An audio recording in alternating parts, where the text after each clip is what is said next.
యేసుక్రీస్తునామమున బాగుందిన మంది రావాలన్నా మనం చేరి రావడానికి ప్రభు చూపిన కొరకై ప్రభు ఎంతమంది వస్తుంది ప్రార్థన చేసుకొని ఆరాధన కార్యక్రమం ఆరంభించాం.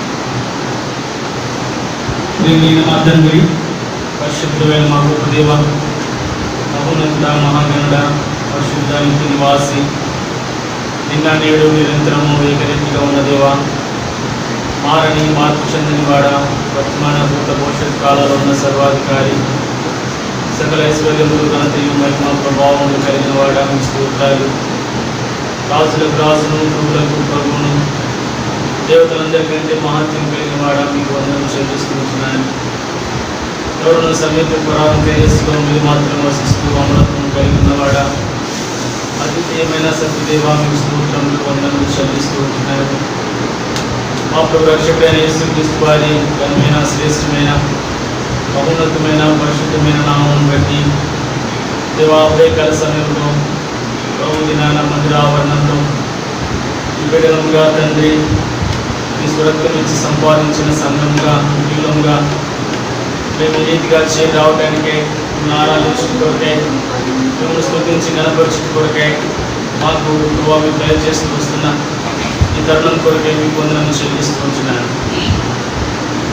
మా ప్రియమైన తండ్రి, అద్భుతమైన మమ్మల్ని, ఇది కలిగిన వారిని, ప్రభా దౌర్భాగ్యమైన మమ్మల్ని మీరు జ్ఞాపకం చేసుకున్న విధానం గొప్పది తండ్రి. దేవా, శాశ్వతమైన ప్రేమతో మిమ్మల్ని ప్రేమించి ఈ యొక్క మాడిలా మీరు చూపుతూ వచ్చిన వాత్సల్యత కూడా తీస్తూ ఉంటారు. దేవా తండ్రి, జీవోత్పత్తి మొదలుకొని దేవా తండ్రి మిమ్మల్ని ఇంతవరకు కాపాడుతూ వచ్చిన విధానం కూడా ప్రేమిస్తూ ఉంటారు.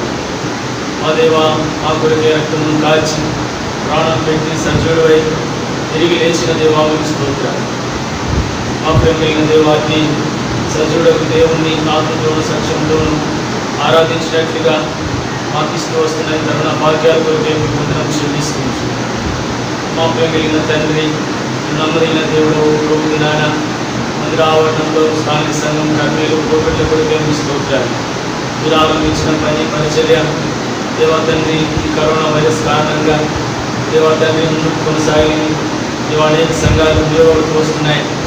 దేవా తండ్రి, కూడుకోలేని పరిస్థితుల్లో మీ దాసులు అనేకులు తండ్రి అనారోగ్య పరిస్థితుల్లో కొంతమంది ప్రభుత్వం నిద్రించిన వారిని ఆయన తండ్రి మాకు మీరు ఇచ్చిన క్షేమాధారం కొరకై మీకు స్తోత్రం చెల్లిస్తున్నాను.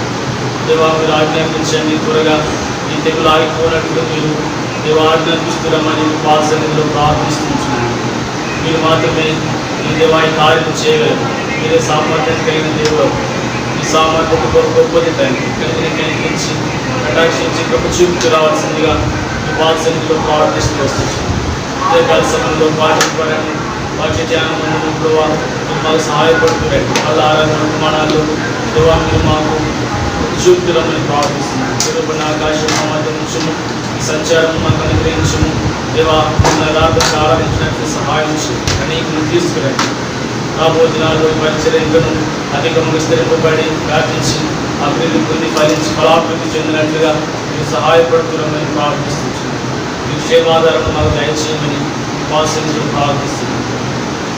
తండ్రి, నీకే స్తుతి మహిమ ఘనత ప్రభావం చెల్లిస్తూ యేసు నామమున స్తుతించి ప్రార్థిస్తున్నాను తండ్రి, ఆమేన్.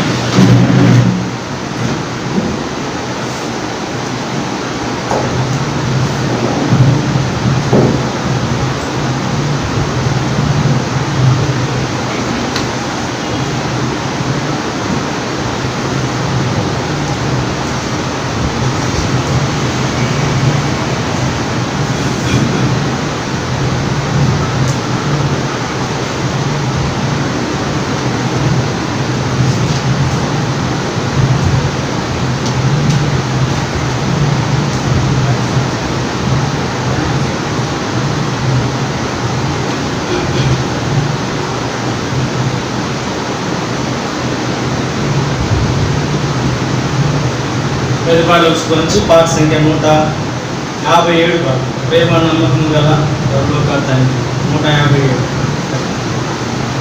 పాఠ సంఖ్య 157.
పాట పాడదాం. పెద్ద పాట పుస్తకం పాట సంఖ్య 206. నమ్మకమైన నా ప్రభు నిన్ను నే స్తుతింతుననే పాట పాడదాం.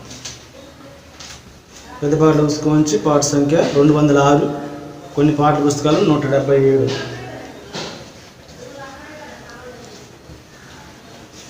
నమ్మకమైన నా ప్రభు నిన్ను నే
ఉదయకాల సమయంలో మన ప్రభువుని ఆరాధించడానికి 18వ దావీదు కీర్తన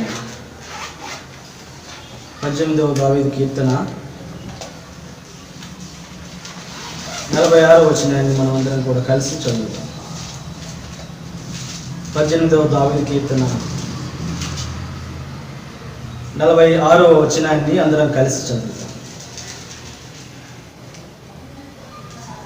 యెహోవా జీవము గలవాడు, నా ఆశ్రయమైన వాడు, స్తోత్రార్హుడు, నా రక్షణకర్త అయిన దేవుడు బహుగా స్తుతినందును గాక. ప్రభు సాయం కొరకే మనం ప్రార్థన చేద్దాం. ప్రియమైన తండ్రి, ఇంతవరకు పాటల ద్వారా మీ నామాన్ని మహిమ తెచ్చుకున్నందుకే మీకు వందనం చెల్లిస్తూ ఉంటున్నాను. తిరిగి ఇప్పుడు ఆరాధనలోకి ప్రవేశిస్తున్నాం. అంతకు పూర్వము తండ్రి మా గమనాన్ని తీసుకొచ్చిన మీ పరిశుద్ధ లేఖన భాగం కొరకే మీకు వందనాలు.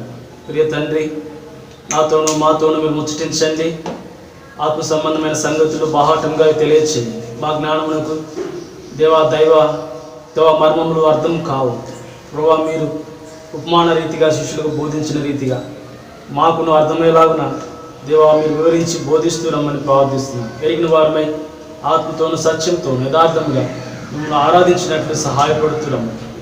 మా ప్రభు రక్షకుడైన యేసుక్రీస్తు వారి పరిశుద్ధ నామమున స్తుతించి ప్రార్థిస్తున్నాను తండ్రి, ఆమేన్.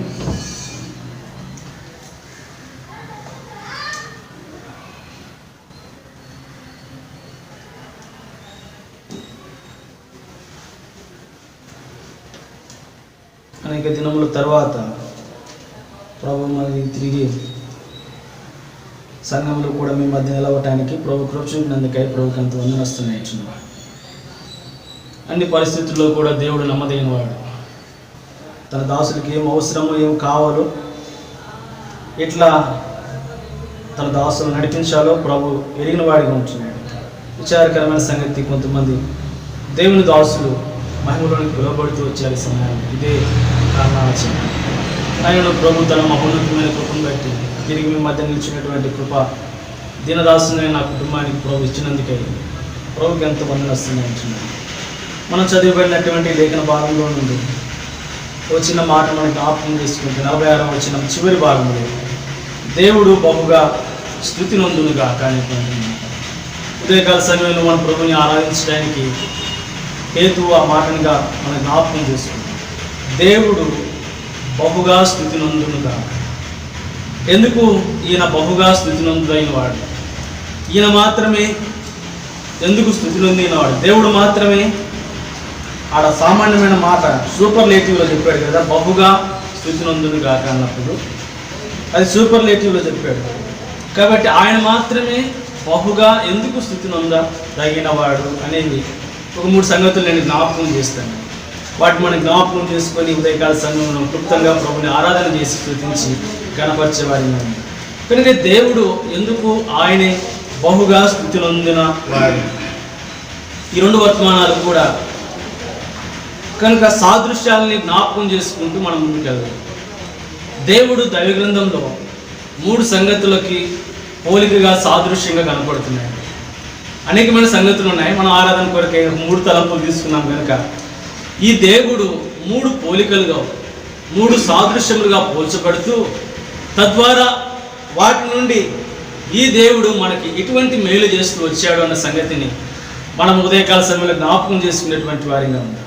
చూడండి, మొదటి తలంపులో ఈ దేవుడు ఎందుకు బహుగా స్థుతి నొందదగిన వాడు అని అంటే, మనం చూస్తే యెషయా గ్రంథం 64వ అధ్యాయము 8వ వచనంలో మొదటి తలంపుని జ్ఞాపకం చేసుకుంటాం. యెషయా గ్రంథము 64వ అధ్యాయము 8వ వచనం, యెహోవా చాలమ్మా, యెహోవా నీవే మాకు తండ్రివి. కనుక ఈ దేవుడు బహుగా స్థుతి నొందునుగాక అని చెప్పటంలో ఈయన మాత్రం ఎందుకు బహుగా స్థుతి నొందదగిన వాడు అని మనం చూస్తే, ఆయన ఎవరు అంటే యెహోవా నీవే మాకు తండ్రి. ఈ దేవుడు ఎందుకు బహుగా స్థుతి నొందదగిన వాడు అని అంటే ఆయన మాత్రమే. ఆయన ఎవరు అంటే ఆయన మనకు తండ్రి అయిన దేవుడు. అందుకే మనం పాట పాడుతూ వచ్చాం కదా, ఏమని పాడుతూ వచ్చాము? తండ్రి వలనే ప్రేమ చూపి కదా. కనుక ఆయన దేవుడు బహుగా స్థుతి నొందదగిన వాడు. ఎందుకు అంటే ఈ దేవుడు మనకు ఎలా ఉన్నాడు అంటే ఒక తండ్రి వలె ఉన్నాడు. ఎలా ఉన్నాడు? ఒక తండ్రి వలె ఉన్నాడు.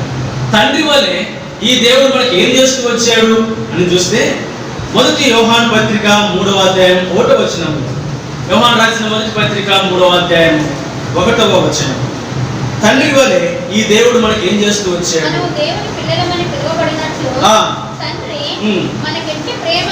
తండ్రి మనకి ఎట్టి ప్రేమను అనుగ్రహించను చూడుడి. కింద పుట్టినట్టు రాయబడింది, మనకి ఎట్టి ప్రేమ చూపెనో చూడు. కనుక దేవుడు మాత్రమే బహుగా స్తుతి నొందదగిన వాడు అనేటువంటి మాటలు. ఈ దేవుడు మనకి ఎలా ఉన్నాడు అంటే ఒక తండ్రి వలె ఉన్నాడు కదా. కుమారుడు మన మత్తయి సువార్తలో చూస్తాం కదా, తండ్రి కుమారుడు తండ్రిని రొట్టెని అడిగితే పామునిచ్చునా అని అంటాడు కదా. కనుక అంటే తండ్రికి కుమారుడి మీద ఉన్నటువంటి ప్రేమ ఎంత ఉన్నతంగా ఉంటుంది అంటే అంత ఉన్నతంగా ఉంటుంది. వాడి కుమారుడి మీదే తండ్రి ప్రేమ చూపిస్తూ వస్తాడు ఎక్కువ. అంటే తన బిడ్డల విషయమై తండ్రికి ఎంత పట్టింపు ఉంటుందో ఆ తర్వాత తల్లిని గురించి కూడా చూస్తాం. కనుక ఈ సమయంలో జ్ఞాపకం చేసుకోవాల్సింది, దేవుడు బహుగా స్తుతి నొందబడును గాక. ఎందుకు అంటే ఈ దేవుడు తండ్రి వలె మనకు ఉన్నాడు. తండ్రి వలె మొదటిగా మనకి ఏం చేస్తూ వచ్చాడు అంటే మనకి ఎట్టి ప్రేమను చూపెనో చూడు. తండ్రిగా ఆయన మన ఎడల తన ప్రేమను ఏం చేస్తూ వచ్చాడంట? చూపుతూ వచ్చిన అన్నాడు. రోమిలకు రాస్తూ పౌలపోస్తుడు 5వ అధ్యాయం 8వ వచనంలో అంటాడు, రోమపత్రిక 5వ అధ్యాయం 8వ వచనంలో మనకి ఎట్టి ప్రేమను చూపెను అని అన్నాడు. కానీ రోమిలకు రాస్తూ పౌలపోస్తుడు మన ఎడల దేవుడు తన ప్రేమను వెల్లడి పరచుచున్నాడు. ఎట్లనగా మనం ఇంకా పాపమై ఉండగా క్రీస్తు మన కొరకు చనిపోయెను. కనుక తండ్రి వలె ఆ దేవుడు మనకు ఎలా ఉన్నాడంటే తండ్రి వలె ఉన్నాడు. తండ్రి వలె ఆయన మనల్ని ఏం చేస్తూ వచ్చాడు? ప్రేమిస్తూ వచ్చాడు. తండ్రి మనకెట్టి ప్రేమను అనుగ్రహించిన చూడుడి అంటాడు. ఇక్కడ వచ్చేసరికి ఆయన ప్రేమను అనుగ్రహించడమే కాదు, మన ఎడల తన ప్రేమను వెల్లడిపరుస్తూ వచ్చాడు. అందుకే పౌలపోస్తుడు ఎఫెసీకి రాస్తూ 5వ అధ్యాయం, ఎఫెసీ పత్రిక 5వ అధ్యాయం 2వ వచనం అంటాడు. ఎఫెసీ పత్రిక 5వ అధ్యాయం 2వ వచనం, క్రీస్తు మనను ప్రేమించి పరిమళ వాసనగా ఉంటే మన కొరకు తను తాను దేవునికి బలిగాను అర్పణగాను మన ఎడల ప్రేమను వెల్లడిపరిచిన దేవుడు మనం ఇంకా పాపమైనగానే మన కొరకే వెళ్ళిపోతూ వచ్చాడు. రెండవదిగా ఆయన మన ఎడల తన ప్రేమను మనం వాసనగా ఉండాలని మన కొరకు తను తాను బలిగాను అర్పణగాను అర్పించుకున్నాడు. ఇందులో మనము ప్రేమను చూసేటువంటి వారిని వచ్చినాం. దేవుడు మనల్ని ఎంతగా ప్రేమించాడు, తండ్రి వలె ఆయన మనలను ప్రేమించాడు. అందుకే ఎఫెసీకి రాసిన పౌలు అపోస్తలుడు 1వ అధ్యాయం 6వ వచనం అంటాడు. ఎఫెసీ పత్రిక 1వ అధ్యాయం 6వ వచనం. ఎట్లనగా తన ప్రేమయందు తాను ఉచితముగా మనకు అనుగ్రహించిన తన కృపా మహిమ కీర్తి కలుగునట్లు తన చిత్త ప్రకారమైన దయా సంకల్పము చొప్పున యేసు క్రీస్తు ద్వారా తనకు కుమారులను స్వీకరించుటకై మనలను ముందుగా తన కోసము నిర్ణయించుకొని మనము తన ఎదుట పరిశుద్ధులమును నిర్దోషులమును ఉండవలెనని జగతి పునాది వేయబడక మునుపే ప్రేమ చేత క్రీస్తులో మనలను ఏర్పరచుకొని మన ఎడల తండ్రి వలె ప్రేమను చూపినటువంటి ఆ దేవుడు ఆ ప్రేమ చేత క్రీస్తులో మనల్ని ఏం చేశాడంట? ఏర్పరచుకున్నాడు. We are all the chosen people. కనుక మనం ఒక ఆర్డినరీ సామాన్యమైనటువంటి ప్రజలు కాదు. మనం ఏదైనా గొప్ప గొప్ప విందులకు వెళ్ళినప్పుడు వాళ్ళు చేసి రాజపడతా వస్తుంది. ఇది ఎవరికంటే విఐపీలకి వివిఐపీలకి. ఎందుకంటే వాళ్ళు ప్రత్యేకమైనటువంటి ఆహ్వానితులు, వారు ప్రత్యేకంగా ఏర్పరచబడి పిలువబడిన వారు కనుక వారి యొక్క స్థానం అంతా కూడా ప్రత్యేకంగా కనపడుతుంది. కనుక దేవుడు మన ఎడల తన ప్రేమను వెల్లడిపరుచు తండ్రి వలె ఆయన మన ఎడల ప్రేమను చూపిస్తూ వచ్చాడు. ఆ ప్రేమే మనల్ని ఏం చేస్తూ వచ్చిందంట? క్రీస్తులో మనల్ని ఏర్పరచుకో. ఈ ఏర్పాటును గురించి పౌలు అపోస్తలుడు రాస్తాడు. చూడండి, 1 కొరింథీ పత్రిక 1వ అధ్యాయము 26వ వచనం. సహోదరులారా చదువు. సహోదరులారా, మిమ్మల్ని పిలిచిన పిలుపును చూడుడి. మీలో లోకరీతిని జ్ఞానులైనను గొప్ప వంశం వారినైను అనేకులు పిలవలేదు కానీ ఏ శరీరము దేవుని ఎదుట అతిశయపడుతున్నట్లు జ్ఞానులను సిగ్గుపరచుటకు లోకము నుండి వెర్రివారిని దేవుడు ఏర్పరచుకొని ఉన్నాడు.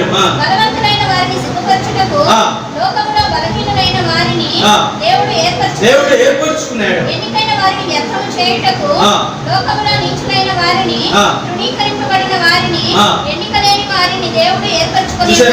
ఎవరు అంటే మనము కనుక లోకంలో జ్ఞానులు వెర్రివారిని, తర్వాత బలహీనులము, తర్వాత ఎన్నికలేని వారిని, తృణీకరింపబడిన వారిని, నీచులము అయినటువంటి మనల్ని దేవుడు ఏం చేసుకొచ్చాడంట? ఏర్పరచుకున్నాడు. ఎందుకు అని అంటే అది ఆయన యొక్క ఈనాడు మన ఊరిమి అంటే తృణీకరింపబడి, త్రోసివేయబడి, ఎన్నికలేని నీచులమైనటువంటి మన తండ్రి వలె ఆయన మనం ప్రేమించాడు. ఎందుకని ఆ ప్రేమ క్రీస్తులో మనల్ని ఏం చేసుకొచ్చింది? ఏర్పాట్లు తీసుకొచ్చింది. అది మొదటి తలంపు. ఆయన ప్రేమ ఇచ్చాడు కనుక ఆ ప్రేమ ద్వారా క్రీస్తులో మనల్ని ఏర్పరచుకున్నాడు. అందులో 2వ తలంపును చూస్తాము. ఆ ప్రేమ మనల్ని ఏం చేసింది? 2వ అధ్యాయము 5వ వచనం. ఎఫెసీ పత్రిక 2వ అధ్యాయము 5వ వచనం. అయినను దేవుడు కరుణా సంపన్నుడై ఉండి మనము మన అపరాధముల చేత చచ్చిన వారమై ఉండినప్పుడు సైతము మన ఎడల చూపిన తన మహా ప్రేమ చేత మనల్ని క్రీస్తుతో కూడా కనుక ఏర్పరచుకున్నటువంటి దేవుడు క్రీస్తులో మనల్ని ఏం చేస్తూ వచ్చాడు? మనము బ్రతికించిన వాడిగా ఉంటున్నాయి. అంటే అంత మనం ఏమైనా వారికి అంటే 2వ అధ్యాయంలోనే 1వ వచనంలో చూస్తాము. అపరాధముల చేతను పాపముల చేతను మీరు కనుక మన అపరాధముల చేతను పాపముల చేతను మనం చచ్చిన వారమై ఉండగా ఆయన మన ఎడల తన ప్రేమను వెల్లడిపరుస్తూ వచ్చాడు. తండ్రి వలె ఆయన మనల్ని ప్రేమించాడు. కనుకనే ఇప్పుడు క్రీస్తులో మనల్ని ఏం చేస్తూ వచ్చాడు? బ్రతికించాడు. క్రీస్తులో ఏర్పరచుకున్నటువంటి దేవుడు క్రీస్తులో మనల్ని ఏం చేస్తూ వచ్చాడు? బ్రతికిస్తూ వచ్చాడు. అందుకొరకే మన ప్రభువుని స్తుతించి ఆరాధించవలసినటువంటి వారు తండ్రి వలె ఆయన మనల్ని ఏం చేస్తూ వచ్చాడంట? ప్రేమించాడు. ప్రేమించినటువంటి దేవుడు ఏర్పరచుకున్నాడు, బ్రతికించాడు. రెండవదిగా తండ్రి వలె ఆయన మనల్ని ఏం చేస్తూ వచ్చాడు? 2వ తలంపు 103వ దావీదు కీర్తన 13వ వచనం. 103వ దావీదు కీర్తన 103వ దావీదు కీర్తన 13వ వచనం. తండ్రి తన కుమారుని ఎడల జాలిపడినట్లు యెహోవా తన యందు భయభక్తులు గల వారి ఎడల జాలిపడును. చాలు. ఇప్పుడు తండ్రి వలె ఆయన మనలను ప్రేమించాడు. తండ్రికి ప్రేమ, తండ్రి మనకెట్టి ప్రేమను అనుగ్రహించను చూడిది అని చూస్తూ వచ్చాడు. తండ్రి వలె ఆయన మనల్ని ప్రేమించాడు. రెండోది ఇక్కడ చూస్తూ వచ్చాము, అక్కడ ఆయన తండ్రి తన కుమారుని ఎలా జాలిపడినట్లు తండ్రి వలె ఆయన మన ఎలా ఏం చేస్తూ వచ్చాడు, జాలిపడుతూ వచ్చాడు. ప్రియమైన దేవుని పెట్టారా, నిజమే, ప్రభు మన ఎలా జాలి పడకపోయి ఉంటే తండ్రి కుమారుని ఎలా ఎంతగా జాలి పడతాడో మనం చూస్తాం కదా. వాడు ఏ తప్పు చేసినా కూడా మొదట దండించి గద్దించి వాడు ఏడుస్తూ వచ్చినప్పుడు కొంత సమయం తర్వాత తండ్రి ఏం చేస్తాడు, దగ్గరికి వెళ్ళి మళ్ళీ వాడి దగ్గరికి తీసుకుని ఏమంటాడు, వాడు ఎలా జాలి చూపి అట్లా చేయకూడదని సమ్మతించి మంచి మాట చెప్తా వస్తాడు. అంటే కుమారుని మీద తండ్రికి ఉండేటువంటి జాలి ఎటువంటి తండ్రి వలె ఈ దేవుడు మన ఎలా రెండోది ఏం చేస్తూ వచ్చాడంటే అక్కడ జాలి చూపుతూ వచ్చాడు. కనుక దేవుని యొక్క జాలి మన ఎడల ఏం చేస్తూ వచ్చింది. రాజుల 2వ గ్రంథము 13వ అధ్యాయము 23వ వచనం. రాజుల 2వ గ్రంథము 13వ అధ్యాయము 23వ వచనం. రాజుల 2వ గ్రంథము 13వ అధ్యాయము 23వ వచనం.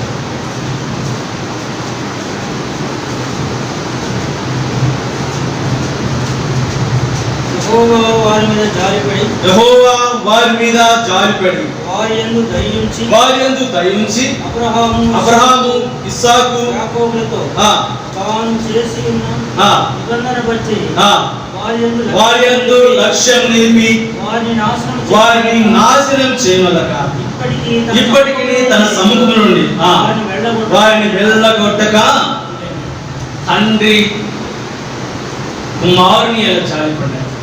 ఈ దేవుడు మన ఎడల తండ్రి వలె మన ఏం చూపాడంట, జాలి చూపాడు.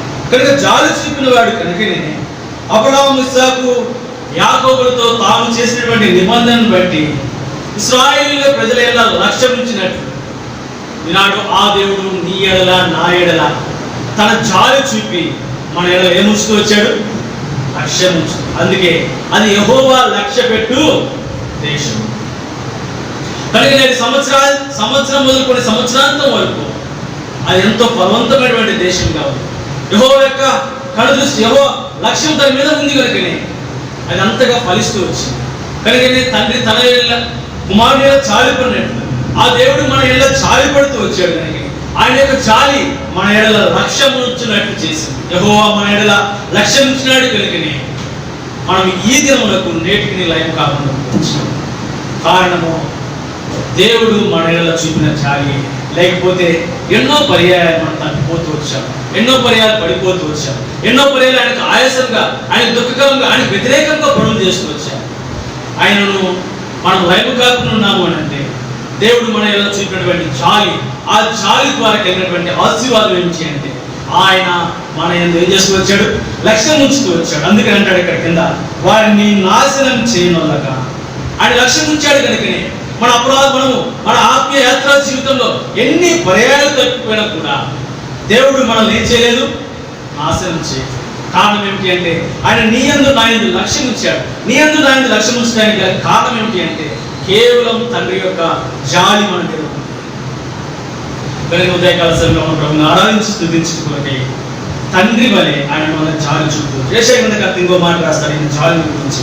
49వ అధ్యాయము 13వ వచనం. యెషయా గ్రంథము 49వ అధ్యాయము 13వ వచనం.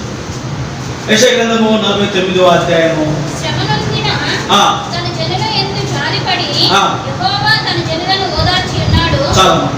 ఇప్పుడు రెండవదిగా, మొదటిగా జాలి పడినటువంటి దేవుడు మన యందు లక్ష్యం నుంచి మనం నాశనం కాకుండా కాపాడుతూ వస్తుంది. రెండవదిగా దేవుని యొక్క జాలి ఇక్కడ ఏం చేస్తుందంట, శ్రమనొందిన తన జనుల యందు జాలిపడి యెహోవా తన జనులను ఓదార్చి. వాస్తవమే కదా, ఆయన మాత్రమే తండ్రి వలె ఓదార్చువాడు. ఇది మా జీవితాల్లో మేము ఎదుగుతూ వచ్చాం.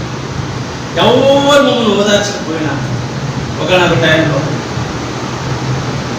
మేము ప్రార్థన చేస్తూ వచ్చినప్పుడు మా బిడ్డల విషయమే ప్రభు మాకు పరిస్థితి తీసుకుని వచ్చారు, మేము ఒంటరిగా ఉంచున్నాము, ఇది మా బిడ్డలకి సోకకుండా కాపాడమని ప్రార్థన చేస్తూ వచ్చాం. ఎంత ప్రార్థించామంటే మేమిద్దరమే ఉండేవాళ్ళం రూమ్లో, తలుపు వేసుకునేవాడిని. ఏడ్చి కన్నీటితో ప్రార్థన చేసుకోవచ్చు. అప్పుడు ప్రభు నేను ఒకటే ప్రభుతో మాట్లాడుతూ వచ్చాను. ప్రభువా, నువ్వు మాట్లాడాలి, నువ్వు పిలుచుకున్నావు కదా నీ సేవకులకే. అప్పుడు ప్రభు నాతో మాట్లాడుతూ వచ్చినప్పుడు మోషేని జ్ఞాపకం చేసుకు వచ్చాడు. మోషే ఇశ్రాయేలు పక్షాన దేవుడు 10 తెగులు పంపుతూ వచ్చినప్పుడు మోషే దేవుడితో అంటున్నాడు, ప్రభువా, అక్కడ తెగులు పంపిస్తున్నావు బాగానే ఉంది, అక్కడ నీ ప్రజలైనటువంటి ఇశ్రాయేలు కూడా ఉన్నారు కదా అని మోషే ప్రభుని అడిగితే ప్రభు ఏమంటూ వచ్చాడంటే, ఇశ్రాయేలు ప్రజలు నివసించు గోషానులో ఏమన్నదు తెగులు సంతోషించి గంతులు వేశాడు. ఆ తర్వాత పిల్లల్ని తీసుకుని తీసుకెళ్ళినప్పుడు ప్రభు నెవికి ఇచ్చాడు.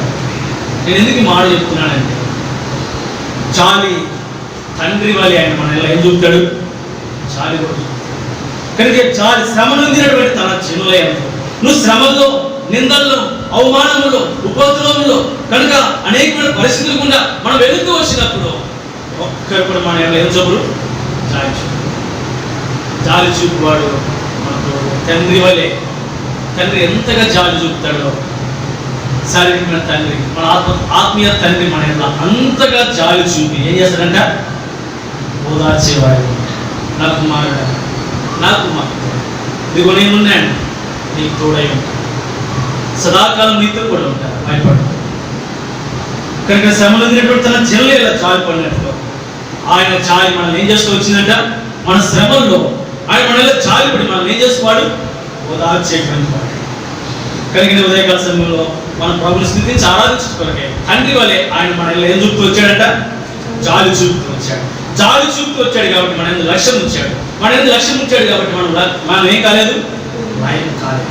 రెండో తలంపు మనం చూస్తూ వచ్చాము. శ్రమ నొందినటువంటి తన చెల్లెళ్ళ ఆయన జాలి పడి వాళ్ళని ఏం చేస్తూ వస్తున్నాడంట, ఓదార్చు. దేవుని యొక్క జాలి మనకు ఓదార్పును కలిగిస్తూ వస్తుంది. అక్కడ 28వ గ్రంథం 3వ తలంపును చూస్తాము. ఆయన యొక్క జాలి ఎలా ఉంటుంది. 20వ గ్రంథం 33వ అధ్యాయం 26వ వచనం. 33వ అధ్యాయం 20వ గ్రంథము 26వ వచనం. భూమి ఆకాశములను కూర్చిన విధులను నియమించిన వాడును నేను కాని ఎడల ఇస్సాకు యాకోబుల సంతానమును ఏలుటకు అతని సంతాన సంపత్తి అయిన ఏలికను ఏర్పరచుకొనక నేను యాకోబు సంతానపు వాడకు నా సేవకుడైన దావీదు సంతానమును విసర్జింతును. నిశ్చయముగా నేను వారి ఎడల జాలిపడి చెరలో నుండి వారిని రప్పించెదను. చెరలో నుండి నిశ్చయముగా వారి ఎడల జాలిపడి ఏం చేస్తున్నాడు, జాలి చెర నుండి వారిని రప్పించేదను. వాస్తవమే. కనుక ఈ దేవుడు జాలిపడి మనల్ని చెర నుండి ఏం చేస్తున్నాడు. అందుకని కొరయాలు శత్రు సాతానుడు మనల్ని ఏం చేస్తూ ఉంటాడంట, ఏం చేస్తుంటాడు, చెరపడుతూ ఉంటాడు కదా. వాడు ఎంత వివేకం కలిగిన వాడంటే చాలా తెలివిగా మనం చెరపడుతూ ఉంటాడు. అయితే జాలి కలిగినటువంటి దేవుడు వాడి చెర నుండి కనుక వారిని జాలిపడి చెరలో నుండి ఇశ్రాయేలును రక్షించినట్లు దేవుడు మనల్ని కూడా ఆయన జాలి ద్వారా ఈ సాతాను యొక్క చెర నుండి మనల్ని రక్షించేటువంటి వాడి కనుక తండ్రి వలె ఆయన ప్రేమించువాడు, తండ్రి వలె ఆయన జాలి చూపువాడు. మూడవదిగా తండ్రి వలె ఆయన ఏం చేయవాడు. 3వ అధ్యాయము సామెతల గ్రంథం 3వ అధ్యాయము 3వ అధ్యాయం 12వ వచనం. సామెతల గ్రంథం 3వ అధ్యాయం 12. తండ్రి తనకిష్టమైన కుమారుని గద్దించు రీతిగా యెహోవా తాను ప్రేమించు వారిని. మూడవదిగా తండ్రి వలె ఆయన మనం ఏం చేస్తున్నాడు, గద్దిస్తూ ఉన్నాడు. కుమారుని మనం గద్దించమా? ఏం చేస్తున్నావు, బాబుని గద్దిస్తున్నావు లేదా? మా చక్క పట్టుకొని ఆట ఆడుతూ ఉన్నావు, వీడియోలు తీసి పెడతా ఉన్నావు, పెద్దగా గద్దించు కదా. గద్దించేటప్పుడు గద్దించాలి. చక్కగా పాడుకుంటూ ఆడుకుంటూ పాట వీడియో బాగుంది, చాలా చక్కగా ఉంది. ఎందుకు చెప్తున్నా ఈ మాట అంటే, తండ్రి మనం ఏం చేస్తాడు, మూడవదిగా గద్దిస్తాడు. ఎప్పుడంటే మనం తప్పిపోతున్నప్పుడు, మనం ఏదైనా చెడు మార్గంలో నడుస్తున్నప్పుడు, మనం ఏదైనా కాని పనులు చేస్తున్నప్పుడు తండ్రి ఏం చేస్తాడు, మనల్ని గద్దిస్తాడు. కనుక తండ్రి వలె ఆయన మనల్ని ఏం చేస్తున్నాడు, గద్దించువాడు. సామెతల గ్రంథం 29వ అధ్యాయం 15వ వచనం. సామెతల గ్రంథం కర్త రాస్తాడు 29వ అధ్యాయం 15వ వచనం. సామెతల గ్రంథం 29వ అధ్యాయం గద్దింపునకు జ్ఞానముతో కలుగజేయును. ఆ అదుపులేని బాలుడు తన తల్లికి అవమానము తెచ్చును. బెత్తమును గద్దింపును ఇప్పుడు ఆత్మ వస్తుంది కదా. బెత్తమును గద్దింపును ఏం కలిగేస్తాడ? జ్ఞానం కలుగచేయు. ఎందుకు తండ్రి మనల్ని గద్దిస్తూ ఉంటాడు అంటే, తండ్రి వలె ఆయన మనల్ని ఎందుకు గద్దిస్తాడు అంటే, దేవుడు మనల్ని ఎందుకు గద్దిస్తాడు అంటే రే అంటాడు కదా మనల్ని. ఖచ్చితంగా అంటాడు. ఎందుకు ఈ గద్దింపు మనకు అవసరం అంటే, తండ్రి వలె ఆయన ఎందుకు మనం గద్దించాలంటే, కనుక గద్దింపు అనేది ఏం కలుగజేస్తుందంట? జ్ఞానం కలుగజేస్తుంది. ఒకవేళ గద్దింపుకి లేకపోతే వాడు అదుపులేని బాలుడు. కాబట్టి అదుపులేని బాలుడు తన తల్లికి ఏం చేస్తాడు? అవమానం తీసుకురాకుండా ఉండాలి అంటే తండ్రి కుమారుడిని గద్దించిన రీతిగా పరలోక తండ్రి నిన్ను నన్ను తండ్రి వలె గద్దించువాడిగా ఉంటున్నాడు.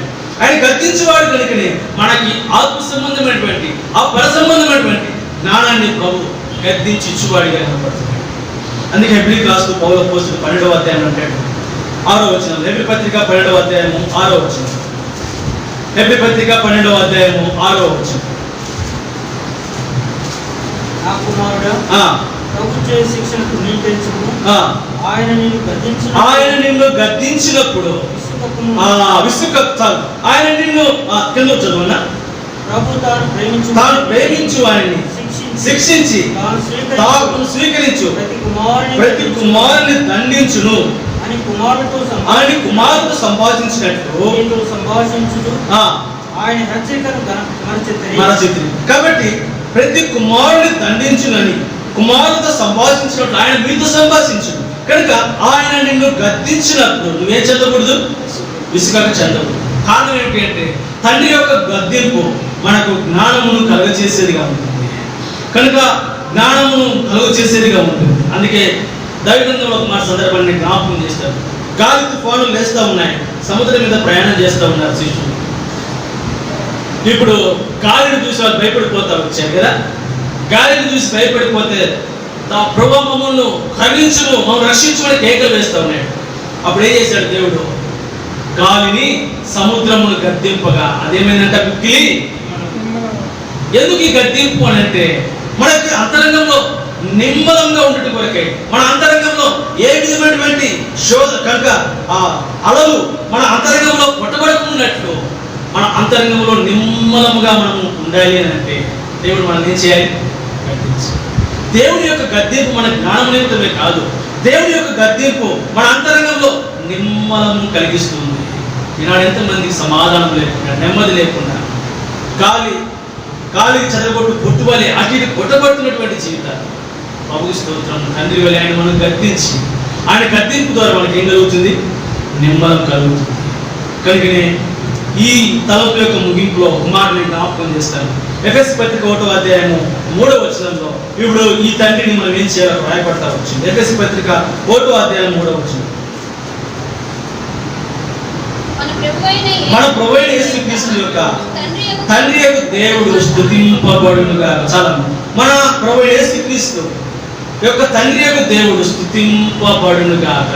ఉదయకాల సమయం మొదటి తలంపగా నేను ముగిస్తున్నాను. ప్రభుని ఆరాధించుకోలేక దేవుడు బహుగా స్థుతినందును గాక. ఎందుకు అంటే ఈ దేవుడు తండ్రి వలె మనం ఏం చేస్తూ వచ్చాడు? ప్రేమిస్తూ వచ్చాడు. తండ్రి వలె మన ఎలా జాలి చూపుతూ వచ్చాడు.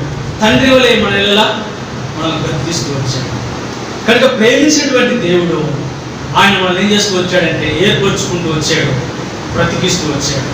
జాలిపడినటువంటి దేవుడు ఆయన మన ఎందుకు లక్ష్యం ఇచ్చాడు, మనం లయం కాకుండా వస్తూ వచ్చాడు.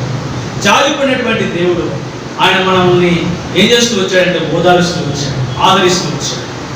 కాబట్టి ప్రభుని మూడోది గద్దించి ఆ దేవుడు తండ్రి వలె మనం గద్దించేటువంటి దేవుడు పరమ సంబంధమైన జ్ఞానంలో మనం ఎదుగునట్టు చేస్తూ వచ్చాడు.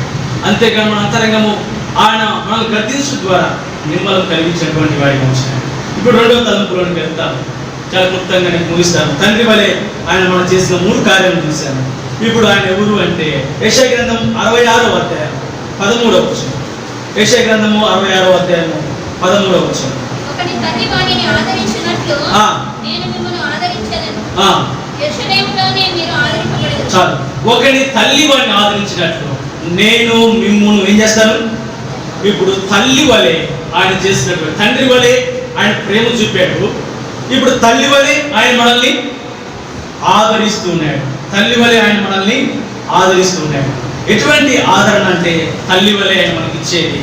చూడండి, దైవ గ్రంథంలో రాయబడింది 94వ దావీదు కీర్తన 19వ వచనం. 94వ దావీదు కీర్తన 19వ వచనం. నా అంతరంగమందు విచారములు హెచ్చగా నీ గొప్ప ఆదరణ నా ప్రాణములకు నెమ్మది కలుగజేయుచున్నది. ఏ ఆదరణ అంటే ఇది? నీ గొప్ప ఆదరణ. కనుక తల్లి వలె ఆయన మనకి ఎటువంటి ఆదరణ ఇస్తున్నాడు అంటే గొప్ప ఆదరణ. కనుక ఇది కూడా సూపర్లేటివ్లో ప్రభు ఏది ఇచ్చినా కూడా కదా, మనం అనేక సార్లు దేవుడికి ఇవ్వాలంటే ఏదో మిగిలిపోయింది, పనికిరాంది, చినిగిపోయింది కదా అయిస్తాం కదా. అంటే మీరు కాదు, మనం మనం మనం కూడా మంచిగా కొన్ని చోట్ల కనపడతాయి. ఎందుకంటే కౌంట్ చేసే బయటపడతా ఉంటాయి కదా. కొంతమంది ప్లాస్టర్లు వేసినాయి కదా. లేకపోతే తన దాసులకి తన ఇంటికి తేవాలంటే ఏదైనా పనికి అనేది పనికిరాని మందిరాలను ఉపయోగపడుతుంది. ఏదో ఆయన పనికిరాని దేంట్లో మనకు రావాలంటే మందిరంలో మనకు పనికొస్తుంది ఆ వస్తువు. అంటే మనం అనేకసార్లు మందిరానికి ఇచ్చేటప్పుడు ఏదైతే పనికిరాదో ఏదైతే దోషి వేసుకుంటాం, ఏది మనకు వద్దనుకుంటాం, అది మళ్ళీ చెప్పుకోవటం, అది మా అన్న ఇచ్చినాడని. మనకు పనికిరాని మందిరానికి ఎందుకు పనికి వస్తుందా అని కదా. నేను ఎందుకు ఈ మాట చెప్తున్నానంటే దేవుడు మనకి ఏది ఇచ్చినా కూడా అన్ని కూడా శ్రేష్టమైనవి ఇచ్చిన. అందుకంటాడు శ్రేష్టమైన ప్రతి ఈవియు ఆయన మన తల్లి ఇచ్చాడు. కాబట్టి రెండవదిగా ఆయన తల్లి వలె మనల్ని ఆదరిస్తూ వచ్చాడు. ఎటువంటి ఆదరణ అంటే గొప్ప ఆదరణ. ఈ గొప్ప ఆదరణ ఏం కలిగించిందంటే నా అంతరంగంలో నాకు విచారములు చాలా హెచ్చుగా ఉన్నప్పుడు ఇన్ని పర్యాలు మన జీవితంలో విచారములు వచ్చాయి. మన బిడ్డల విషయమే, మన తల్లిదండ్రుల విషయమే, లేకపోతే మన కలిగిన వ్యాధుల విషయమే, బాధల విషయమే, శ్రమల విషయమే, అప్పుల విషయమే, రోగములు, రకరకాలైన విచారం. కొంతమందికి వివాహం కాకపోతే అదొక విచారం, ఉద్యోగం రానప్పుడు అదొక విచారం. మా అంతరంగంలో ఎన్ని రకాలైనటువంటి విచారంలో ఆయనను ప్రభు స్తోత్రం తల్లి వలె ఆయన మనం ఏం చేస్తూ వచ్చాడు? ఆదరిస్తూ వస్తున్నాడు. ఆ ఎటువంటి ఆదరణ అంటే గొప్ప ఆదరణ నా ప్రాణమునకు నెమ్మది కలుగజేస్తూ వచ్చాడు. రెండవదిగా ఆయన ఆదరణ ఎటువంటిది అంటే పౌలపోస్తులు తెస్సలోనికీ రాసిన 2వ పత్రిక 2వ అధ్యాయం 17వ వచనం అంటాడు. 2వ తెస్సలోనికీ పత్రిక 2వ అధ్యాయం 17వ వచనం. 2వ తెస్సలోనికీ పత్రిక 2వ అధ్యాయం 17వ వచనం.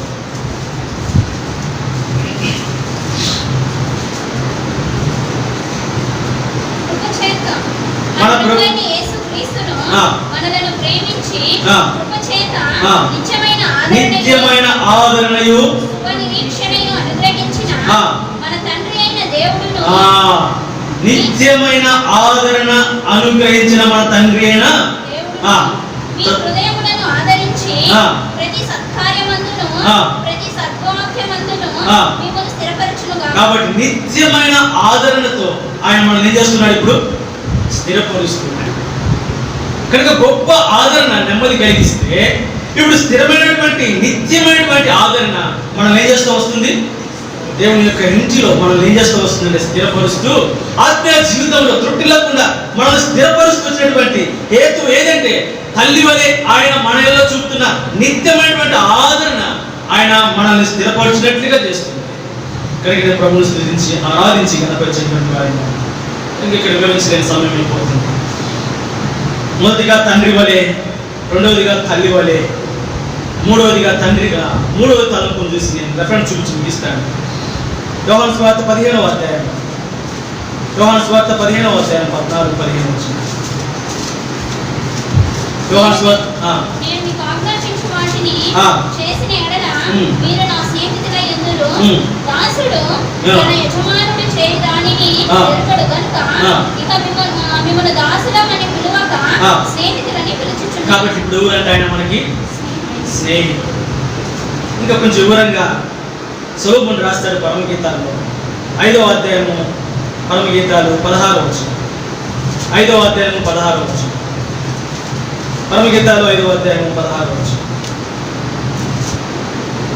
అతని నోరు అతి మధురము, అతడు అతి కాంక్షణీయుడు. యెరూషలేము కుమార్తెలారా ఇతడే నా ప్రియుడు, ఇతడే నా స్నేహితుడు. యెరూషలేము కుమారులారా ఇతడే నా స్నేహితుడు. కనుక మూడవదిగా దేవుడు బహుగా స్తుతింపబడును గాక అన్న సందర్భంలో ఆయన ఏ రూపంలోకి వచ్చాడు అంటే ఆ దేవుడు మనకు స్నేహితుడుగా ఉన్నాడు. స్నేహితుడిగా ఏం చేస్తున్నాడు అని అంటే ఒక మాటని జ్ఞాపకం చేస్తాను. చూడండి, లూకాసు వార్త 11వ అధ్యాయం 8వ వచనం చూసి మనం ఆరాధనలో ఉంటాం. లూకాసు వార్త 11వ అధ్యాయం 8వ వచనం.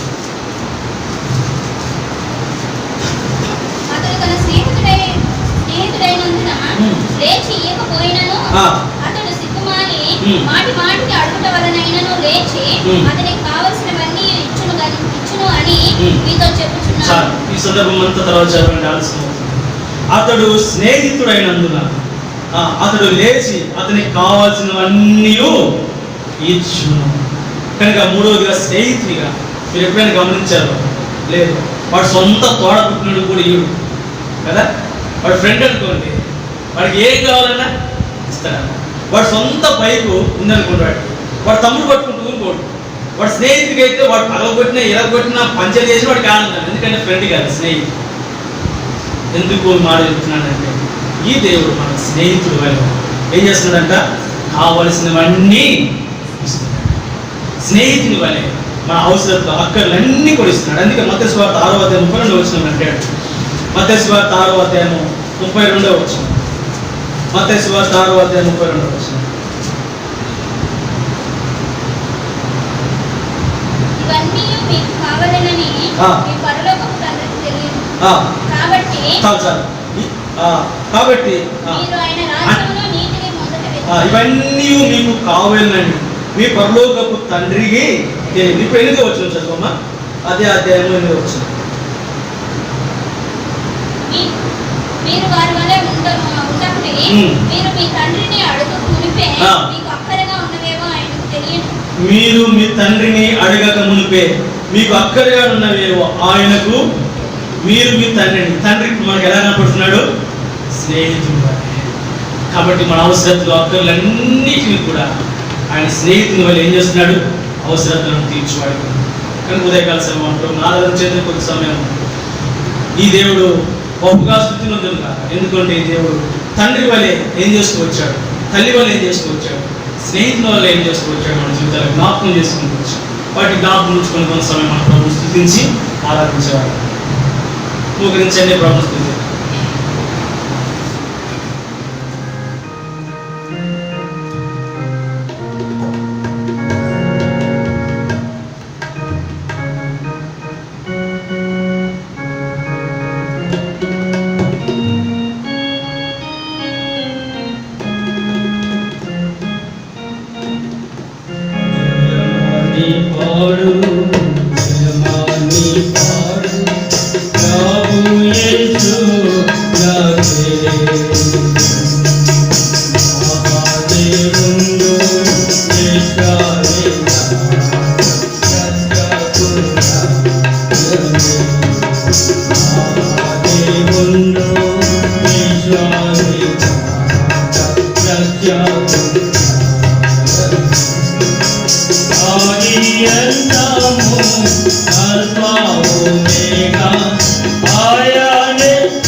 Aja na yega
ముందు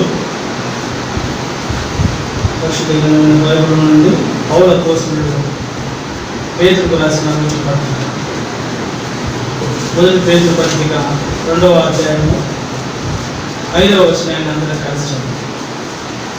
మొదటి పేతురు పత్రిక పేతురు రాసిన మొదటి పత్రిక 2వ అధ్యాయము 5వ వచనం. పేతురు పత్రిక 2వ అధ్యాయము 5వ వచనం చదువుదాం కలిసి. యేసుక్రీస్తు ద్వారా దేవునికి అనుకూలములకు ఆత్మ సంబంధమైన ఫలర్పించడం పరిశుద్ధ యాజకులుగా ఉన్నట్టు మీరును సజీవమైన రాళ్ళ వలె నుండి ఆత్మ సంబంధమైన మందిరంగా కట్టపడుచున్నారు. మరొక సందర్భాన్ని కూడా చదువుదాం. సమూయేలు మొదటి గ్రంథము 2వ అధ్యాయం 21వ వచనం. సమూయేలు మొదటి గ్రంథము 2వ అధ్యాయము 21వ వచనాన్ని అందరం కలిసి చదువుదాం. సమూయేలు మొదటి గ్రంథము 2వ అధ్యాయము 21వ వచనం. యెహోవా అన్నాను దర్శింపగా ఆమె గర్భవతి అయి 3 కుమారులను 2 కుమార్తెలను. అయితే బాలుడకు సమూయేలు యెహోవా సన్నిధిని నుండి ఎదుగుచుండెను. ప్రోత్సాహం కొరకే ప్రారంభించాడు. ప్రేమ తండ్రి, ఇంతవరకు ఆరాధనలకు సహాయపడుతూ వచ్చారు. తిరిగి ప్రభావ మీ పనులను సమీపిస్తూ వచ్చినాము. అందులో మాకు యోగ్యమైన పాలు పంపుడు కొరకే ప్రార్థిస్తున్నాము. వాటి వెలుగులో ఆ జీవితాలను మేము పరీక్షించుకున్న వాటి అటు ప్రభా మీ యోగ్యంగా పనులను సమీపించినట్టు సహాయపడుతున్నాము. చదువుకునే లేఖన భాగం మా కొరకే అర్థమయ్యేలాగా వివరించి బోధిస్తున్నాము. యేసు నామమున స్తుతించి ప్రార్థిస్తున్నాను తండ్రి. పేతురు రాసినటువంటి పత్రిక 2వ అధ్యాయం 5వ వచనం మనం చదువుతూ చివరి భాగం నుంచి మాట తీసుకుంటాం. మీరును సజీవమైన రాళ్ళబలి నుండి ఆత్మ సంబంధమైన మందిరంగా కట్టబడుచున్నారు.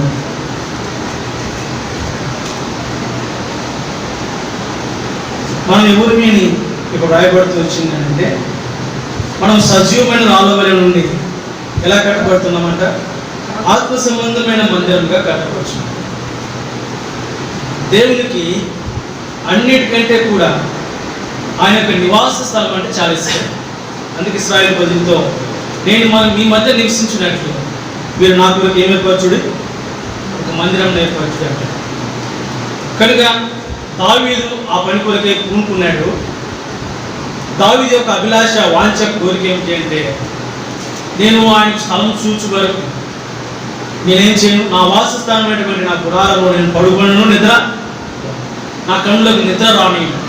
అంటే దేవుని యొక్క నివాస స్థలము దేవునికి ఎంత ఇష్టమో అన్న సంగతి దావీదు అనుభవపూర్వకంగా ఎరిగాడు. అందుకే ఆ మాట అంటాడు, నేను ఆయనకు ఒక స్థలం చూడాలి, ఆయనకి నివాస స్థలం ఉన్నట్లు మందిరం కట్టు కొరకే నేను ఒక స్థలం అది చూసేంత వరకు నేను నా వాస స్థానం నేనేం చేయను, నిద్రపోను, పడుకోను, కొనుకను, కళ్ళకు నిద్ర రానియను అంటూ వచ్చాడు. అయితే అదే సందర్భం ఒక మాట మనకు జ్ఞాపకం తీసుకోవాలి. దేవుడు హస్తకృతమైనటువంటి ఆలయంలో ఏం చేయడు కదా. ఇప్పుడు హస్తకృతమైనటువంటి ఆలయంలో కొరకే ప్రయాసపడాల్సిన పనిల ఈనాడు బాగా గంభీరంగా కట్టబడినటువంటి హస్తకృతమైన ఆలయం. ఇప్పుడు అంటారు మాకు చాలా పెద్ద మందిరం ఉందండి, ఏమంటాము చాలా పెద్ద, అందులో సమాధానం ఉండదు. ఆత్మ సంబంధమైన మందిరం ఉండదు, కానీ భౌతిక సంబంధమైన కట్టడంతో కట్టబడినటువంటి విశాలమైనటువంటి మందిరాలు. మేము కూడుకోవడానికి చాలా పెద్ద మందిరం ఇచ్చాడు అంటాం, కానీ వాసస్థానమైనటువంటి దేవుడు నివాస స్థానంగా ఆ మందిరం ఉన్నదన్న సంగతి మాత్రం లేదు. మన జీవితాల్లో మనం ప్రభువు నివసించే హస్తకృతమైనటువంటి ఆలయంలో కాదు. అందుకంటాడు, నా కుమారుడు నీ హృదయం నాకిమ్ము. ఆయన తలుపు ఎదురు తట్టుచున్నాడు, ఎవరైనా ద్వారం తెరిచినాడు. అలా నేను ఇప్పుడు వానికి లోపలికి వచ్చి వానితో నాతో అతను కలిసి ఏం చేస్తామంట? దేవుడు ఎక్కడ నివసిస్తాడు? ఇదిగో దేవుని నివాసము. అక్కడ చూస్తాం అన్నమాట. చూడండి, ప్రకటన గ్రంథం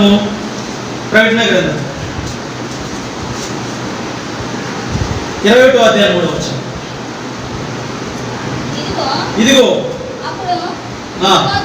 ఇదిగో దేవుని నివాసము మనుషులతో కూడా ఉన్నది, ఆయన వారితో కాపురము.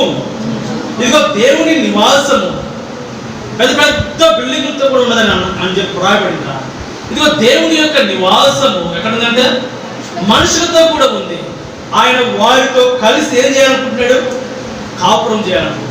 నివసించడం కాదు, కాపురమే చేయాలనుకుంటున్నాడు. కనుక ఇదిగో దేవుని నివాస స్థలము మనుషులతో కూడా ఉంది. అందుకే పేతురు సంగతి ఎరిగినటువంటి వాడు ఈ మాట రాస్తున్నాడు, మీరు సజీవమైన రాళ్ళ నుండి ఆత్మ సంబంధమైన మందిరముగా ఏం చేయబడుతున్నారు? కట్టబడుచున్నారు.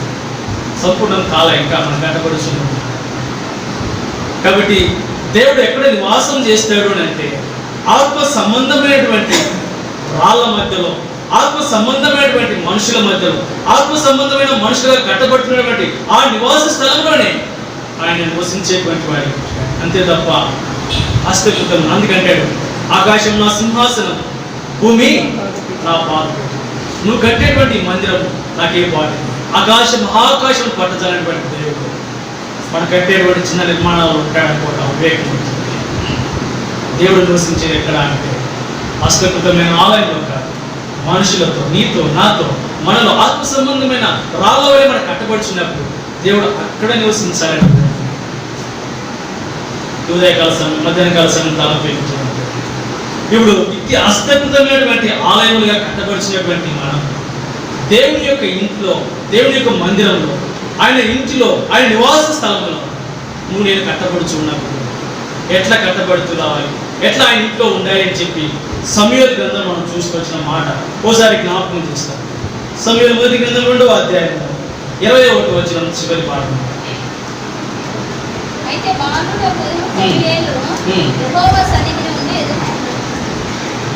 అయితే బాలుడకు సమూయేలు యెహోవా సన్నిధిని ఉండి, ఆత్మ సంబంధమైన మందిరంగా కట్టబడినటువంటి మనము ఆ ఆత్మ సంబంధమైన మందిరంలో ఉండి, ఆ సజీవమైన రాళ్ళ వలె ఉండి మనం ఏం చేయాలంట? ఎదుగుచూ రావాలి. కనుక మన ఆత్మీయ జీవితం ఎదుగుట అనేది ఎంతైనా అవసరం. ఒక కుమారుడు పుట్టాడు అనుకోండి, వాడు ఎదుగుచూ ఉంటే తల్లిదండ్రులకు ఏమవుతుంది? చాలా ఆనందంగా ఉంటుంది కదా. వాడు ఎదుగుతూ ఉన్నప్పుడు వాడిని చూస్తూ చాలా ఆనందించి సంతోషించేటువంటి వాడిగా తల్లిదండ్రులుగా ఉంటాము. అట్లు కాకుండా వాడు మొదటి నెలలు ఎట్లా ఉన్నాడు, 6వ నెలలు లక్షణంగా ఉన్నాడు అనుకోండి, ఏమంటాం? అన్న ప్రార్థన చేయండి, అసలు ఏమి ఎదుగుదల లేదు అంట. పైగా ఏమనుకుంటాం? ఇరవైనా పెద్ద అయితే మరొక కూడా ఎగతాళి చేస్తాడేమో కదా. ఎన్ని బాధలో వాడటం ఎదగకపోతే, భౌతిక సంబంధంగా మనకే ఇన్ని బాధలు ఉంటే నిన్ను నన్ను విమోచించినటువంటి దేవుడు, సజీవమైన రాళ్ళగా ఆత్మ సంబంధమైన మందిరంగా నిన్ను నన్ను కడుతూ వస్తున్నటువంటి దేవుడు, ఆ ఆత్మ సంబంధమైన ఆ మందిరంలో నువ్వు ఎదగకపోతే ఏమంటారు? మరొక చూడ అంటారు కదా. కానీ మనల్ని ఏమంటారు అంటే, నువ్వు ఎంత కాలపు విశ్వాసివో ఆమె అంతే, అదే ఆరాధన. మా ఒక ఆమె ఉంది, నేను పేరు చెప్పలేదు. ఆమె ఎప్పుడు నువ్వు ఎంత వర్తమాన బలబుద్ధి ఏదని చెప్పు, ఆమె చేసే ఆరాధన ఏంటో తెలుసా? దేవా, నేను కుక్కని పందిని నేను బురదలో పొల్లాడుతున్న దేవా, నన్ను కడిగి పవిత్రపరిచావు ఆమె నన్ను. ఇంకా అదే నువ్వు ఇంత ఆరాధన ఎంత అని చెప్తుంది. ఎందుకు? కారణం ఏమిటి అంటే, వాక్యపు వెలుగులో ఎదుగుతాం అనేది నేర్చుకోవట్లా.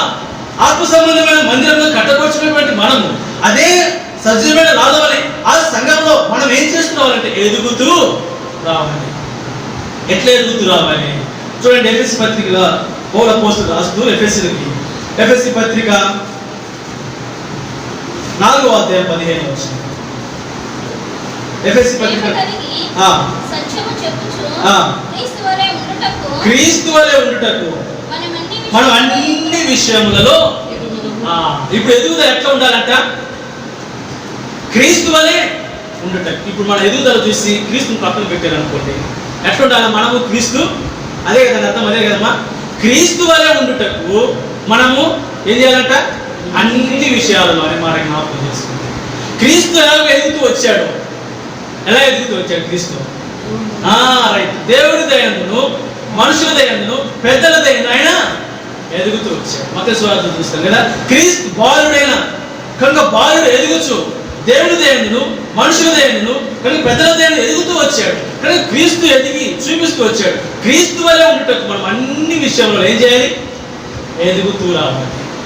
అన్ని విషయాలైనటువంటి సందర్భంలో నేను 3 మాటలను జ్ఞాపకం చేస్తాను. ఎదుగుదలకి మనం ఏం చేస్తాము అంటే, ఒక బిల్ గేట్స్ని తీసుకున్నాం అనుకోండి, ఏమంటారు మన పిల్లలు, అంటే మన పిల్లల మరి అంత ఆశ లేకపోతే ఏమనుకుంటామంటే, అరే వాడు బిల్ గేట్స్ని పెట్టుకో, వాడు ఎట్లా ఎదిగిపోయాడు, ఎంత బిలీనియర్ అయిపోయాడు కదా.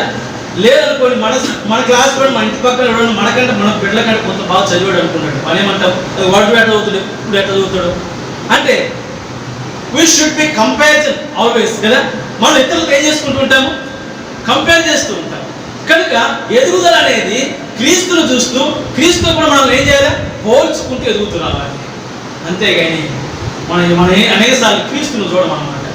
ఏమన్నా చూస్తాం, లేదా ఆయన అంట చూస్తాం. ఆయన చూస్తే మనం ఎదుగుతాం కదా. క్రీస్తును చూసినంత కాలము నీళ్ళ మీద ఏం చేస్తూ వచ్చాడు? ఆయన నడుస్తూ వచ్చాడు. గాలిని ఎప్పుడైతే చూసాడు ఏమైపోయాడు?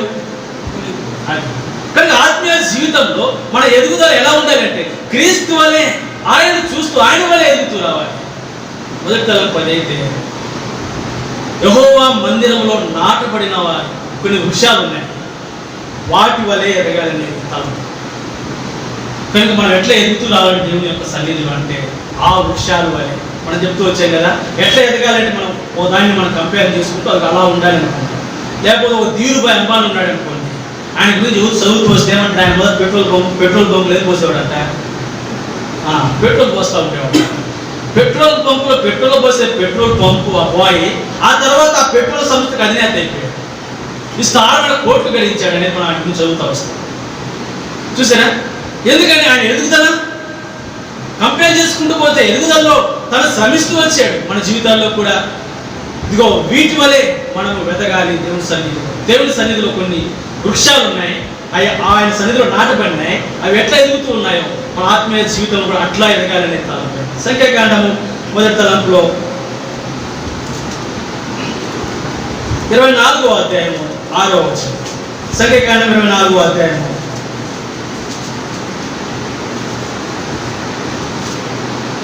4వ వచనం చదువుమా. 4వ వచనం చదువు. దేవవాకులను వినిన వాని వార్త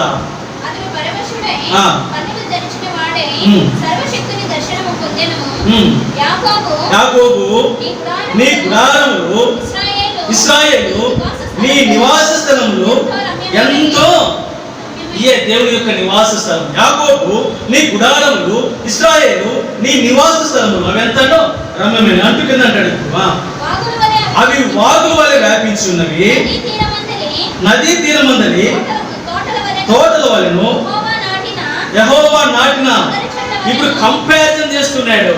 దేవుని యొక్క నివాస స్థలమును చూపిస్తూ, దేవుని యొక్క నివాస స్థలంలో ఒక వృక్షమును చూపిస్తూ, కనుక దేవుని నివాస స్థలము అట్లా ఉంది అని చెప్తున్నాడు. ఎట్లా ఉందని చెబుతున్నాడు? ఇప్పుడు యెహోవా నాటిన అగరు చెట్టు. ఏమంటాడు పైన?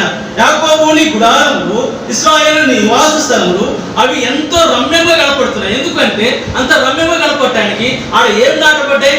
యెహోవా చేత, యెహోవా నాటిన అగరు చెట్టు. ఇప్పుడు దేవుని యొక్క ఇంటిని అందులో నాటబడినటువంటి కనుక మొదటి వృక్షము నీకు జ్ఞాపకం చేస్తున్నా. ఏ చెట్టు అంటే ఇది ఎట్లా ఎదగాలంట? అగరు చెట్టు వలె.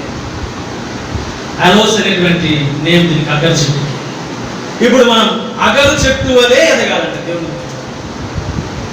కనుక సమూయేలు యెహోవా సన్నిధిలో ఉండి ఏం చేస్తున్నాడంట? ఎదుగుచూ ఉండే. సజీవమైన రావాలి ఆత్మ సంబంధమైన మందిరం కట్టబడినటువంటి మనం ఆయన యొక్క సన్నిధిలో ఎట్లా ఎదుగుతూ రావాలి అంటే యెహోవా నాటినటువంటి అగరు చెట్టు వలె ఏం చేయాలి? మనము ఎదుగుచూ రావాలి. అగరు చెట్టు వలె మనం ఎదుగుచూ రావాలి. ఇది ఎక్కువగా పూర్వము పాలస్తీనా దేశంలో అగరు చెట్టు ఉండేది, అలోస్ అనేటువంటి పేరు. కనుక ఇది ఎక్కువగా పాలస్తీనా దేశంలో పూర్వకాలం ఉంటూ వచ్చింది. ఆ తర్వాత పాలస్తీనా దేశంలో కనుమరుగైపోతూ వచ్చింది. ఆ తర్వాత ఇది హిందూ దేశంలోను చైనా దేశంలోను ఎక్కువగా ఈ అగరు చెట్టు వ్యాప్తి చెందినట్టుగా పెరిగినట్టుగా మనకు కనపడుతుంది. ఈ అగరు చెట్టు దాదాపు 120 అడుగుల ఎత్తు వరకు పెరగలుగుతుంది. ఎంత ఎత్తు? 160 అడుగుల ఎత్తు వరకు. ఈ అగరు చెట్టు చాలా పరిమళమైనటువంటి వాసన కలిగినటువంటి చెట్టు. ఈ అగరు చెట్టు ఎటువంటిది అంటే చాలా పరిమళమైన వాసన కలిగినటువంటి. దీనికి ఇంకొక లక్షణం ఉందంట. దీన్ని తీసుకెళ్ళి భూమిలోకి నాటితే పాతి పెడితే తర్వాత తీస్తే అది మరింత వాసన వస్తుంది. అగరు చెట్టుకి తీసుకెళ్ళి భూమిలోకి పాతి పెట్టి కొంతకాలం తీస్తే దాన్ని ఇంకా సువాసన కలిగిన చెట్టుగా కనపడుతుంది. కనుక మనం అట్లా ఉండాలి అనేది, అట్లా ఎదగాలి అనేది దేవుని యొక్క ఉద్దేశము, సంకల్పం. కనుక ఈ అగరు చెట్టు మనకు నేర్పించేటువంటి పాఠం. ఇప్పుడు 45వ దావీదు కీర్తన ఉంటాం. 45వ దావీదు కీర్తన 6వ వచనం. 45వ దావీదు కీర్తన 6వ వచనం.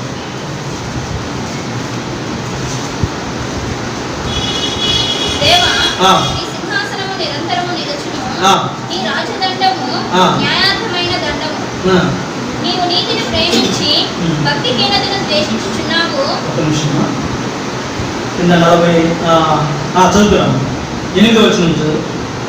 నీ వస్త్రములెల్లా గోపురస వాసనే, అగరు వాసనే, లవంగ పట్టి వాసనే. ఇక్కడ అగరుని ఉపయోగిస్తూ వచ్చాడు. ఈ అగరు దేనికి గుర్తుగా కనపడుతుంది? అక్కడ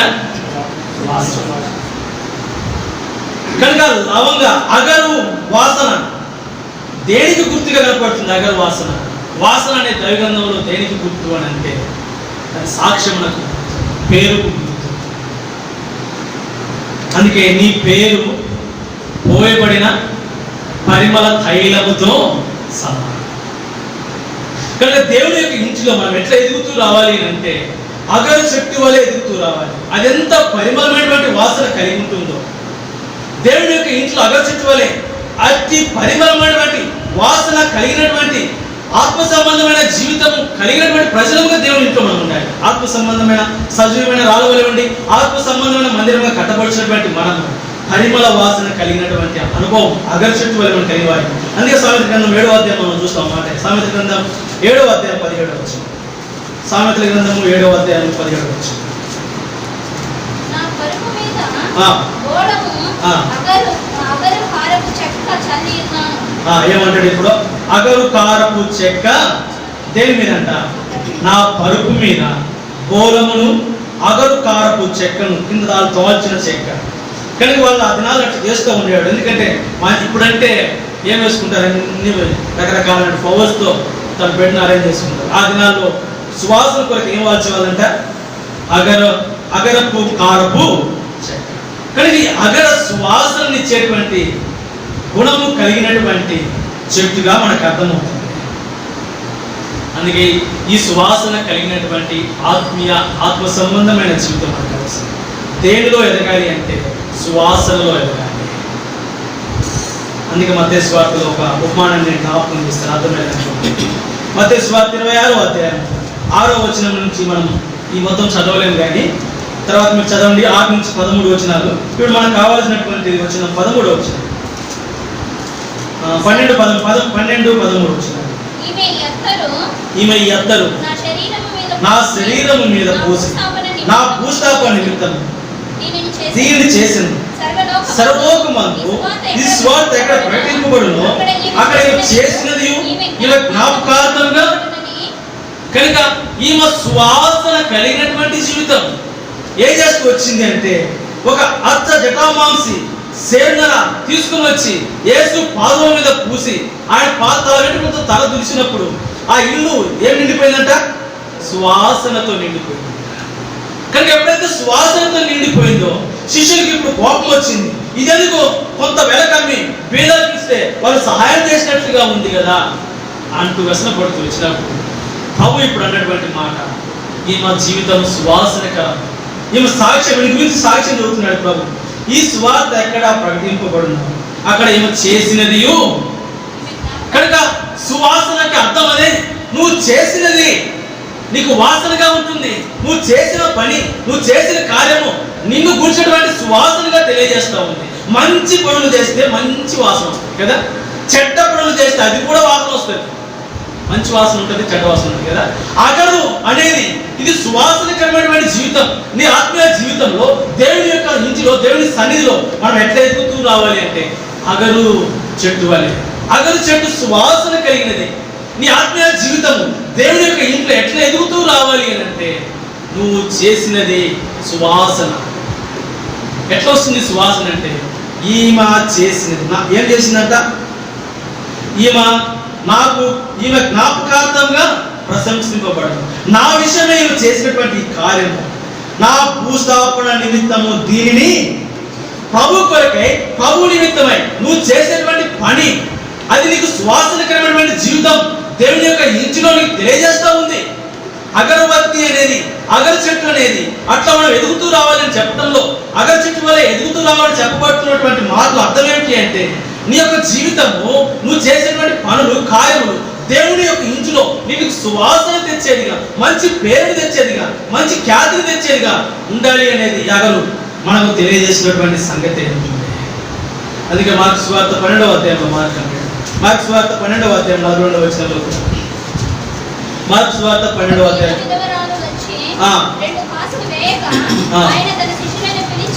ఇప్పుడు 44వ వచనం చదువు. వారందరూ తమకు కలిగిన సమృద్ధిలో నుండి తనకు లేమిలో, ఈమె తన లేమిలో తనకు కలిగినదంతయు, అంటే తన జీవనమంతయు ఈమె చేసిన పని ఇప్పుడు ఈమె సాక్షాత్తం నిలబడుతూ వచ్చింది. ఈ సువాసన అనేది దేవుని యొక్క ఇంటిలో నువ్వు చేసేటువంటి పనులు నీ సాక్ష్యం గుర్తు చేస్తుంటుందిగా. ఇప్పుడు మరి ఎట్లయితే అత్త జటామాంసి అత్తను తీసుకుని వచ్చి ఇది నా భూస్థాపన ఆమె చేసినటువంటి కార్యము ఆమెని కనపరుస్తుంది. కనుక సర్వలోక సువార్త ఎక్కడ పెట్టుకోబోతుందో నా విషయమే చేసినటువంటి పని ఆమె గురించి ప్రశంసింపబడుతుంది. అదే ఈ సువాసన, ఇదే ఆధారం నేర్పించబడాలి. ఇప్పుడు ఈ పేద విధురాల గురించి ప్రభు అంటున్నట్టు ఆమె జీవనమంతయు వేసింది. ఎంతో దాచి వేసిందో కదా, ఎవరు తెలియకుండా వేసింది. ఆయన ఎవరు చూశాడు? ప్రభు చూశాడు. ప్రభు ఇస్తున్నాడు సాక్ష్యం. మన జీవితాల్లో అగరు తెలియజేసింది అదే. దేవుడికి ఇంట్లో అగరు చెట్టు వల్ల ఎదుగుతూ రావాలి అని అంటే మన సాక్ష్యము మనం సువాసన కలిగిన ఎదుగుతూ రావాలి. కనుక ప్రభు ఇవ్వాలి మన సాక్ష్యం, ప్రభు ఇవ్వాలి. అయితే ప్రభు మన గురించి సాక్ష్యం ఇవ్వాలంటే ఆయన కొరకై దాచబడినటువంటి కార్యములు చేస్తున్నారు, దాచబడినటువంటి పనులు చేస్తున్నారు. పని, పరిచయ, సేవ విషయంలో, దేవుడి యొక్క ఇంటి విషయంలో మన యొక్క పని దాచబడినదిగా ఉన్నప్పుడే అది సువాసనకరమైనటువంటి. అదే యాగం మనకు తెలియజేసేటువంటి ఆత్మ సంబంధమైనటువంటి పాఠం. అందుకే పౌలపోస్తుడు ఎఫెసీయులకు రాస్తూ 5వ అధ్యాయం 2వ వచనం అంటాడు. ఎఫెసీ పత్రిక 5వ అధ్యాయం 2వ వచనం. ఎఫెసీ పత్రిక 5వ అధ్యాయం 2వ వచనం.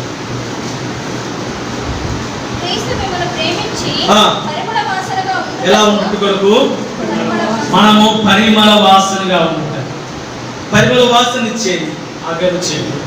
కనుక క్రీస్తు మనల్ని ప్రేమించి ఆ పరిమళ వాసనగా ఉండటం, ఆయన యొక్క నివాస స్థలమైనటువంటి ఆయన మందిరంలో నాటబడినటువంటి అగరు చెట్టు వల్ల మనం ఎదుగుతూ రావాలి. ఈ అగరు చెట్టే సువాసన సాక్ష్యం పూర్తిగా కనబడుతుంది. ఎప్పుడు మన సాక్ష్యం వస్తుంది అంటే సువాసనకరమైనటువంటి దేవునితో పనులు చేస్తుంది. కనుక ఈమె చేసినది ఈమె సాక్షాత్తం నిలబడుతూ వచ్చింది. పేద విధవరాలు చేసినది ఆమె సాక్షాత్తం ప్రకటింపబడుతూ వచ్చింది. అంతే 1వ అధ్యాయము పరమగీతాల్లో సొలొమోను రాస్తాడు. పరమగీతాలు 1వ అధ్యాయం 3వ వచనం. పరమగీతాలు 1వ అధ్యాయము 3వ వచనం.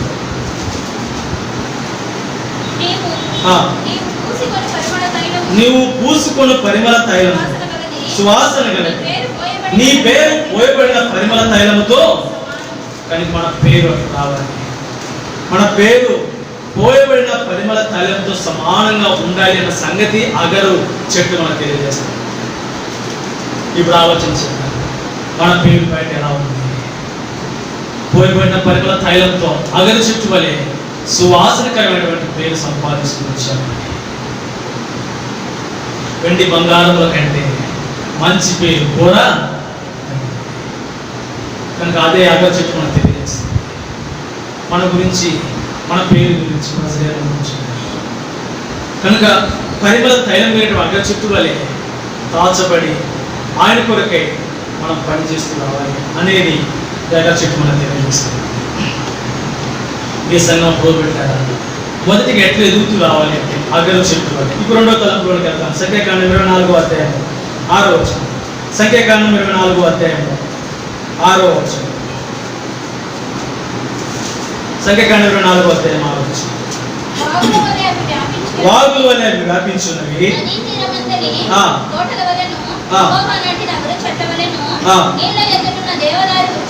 నీళ్ళ వద్దనున్న దేవదారు వృక్షములను అవి ఉన్నవి. రెండవ వృక్షము దేవుని సన్నిధిలో కనపడుతున్నది. యాకోబుని గుడారములు, ఇశ్రాయేలు నివాస స్థలములు ఎంతో రమ్యంగా ఉన్నాయి. ఎందుకు అంత రమ్యంగా ఉన్నాయి అని అంటే అందులో ఏం మాట పడినాయి? యెహోవా నాటినటువంటి అగరు చెట్టు. ఇప్పుడు అక్కడ కనపడుతుంది ఇంకొకటి, దేవుడు నాటింది దేవదారు. కనుక రెండవదిగా దేవదారు అనేది మన పాత నిబంధన గ్రంథంలో ఎక్కువగా కనపడుతుంది కదా. దేవదారు దేనికి ఉపయోగించాడు? ఒక శ్రేష్టమైనటువంటి రాజు ఆయన దావీదు దేవుని యొక్క నివాస స్థలం కట్టుకోగలిగే ఆయన దేన్ని ఉపయోగిస్తూ వచ్చాడు అంటే దేవదారు మానులను ఉపయోగిస్తూ వచ్చాడు. కనుక ఎక్కువగా శీతల ప్రదేశంలోను, ముఖ్యంగా పర్వతముల మీద పెరిగేటువంటి వృక్షం ఏది అంటే దేవదారు వృక్షం. పర్వతముల మీద పెరుగుతుంది అంటే దాని అర్థం ఏంటి? అది ఎక్కడ ఉంటుంది? ఎప్పుడు ఉన్నతమైన స్థానం. దేవుని యొక్క ఇంట్లో మనం ఎట్లా ఎదగాలి అంటే భూమి కంటే ఆకాశం ఎంత ఉన్నతంగా ఉంటుంది. దేవుని యొక్క ఇంట్లో అంత ఉన్నతంగా ఎదుగుతూ రావాలి అనేది ఈ దేవదారు వృక్షం మనకు తెలియజేస్తుంది. కనుక పర్వతముల మీద ఆయన ఎక్కువగా ఈ దేవదారు, అందుకే ఏ పర్వతము అంటే దేవగ్రంథం ఉంది, ఏ పర్వతం పెరుగుతాయి దానికి ఒక పేరు, లెబానోను మీది దేవదారు. ఏ పర్వతం పెరుగుతాయి?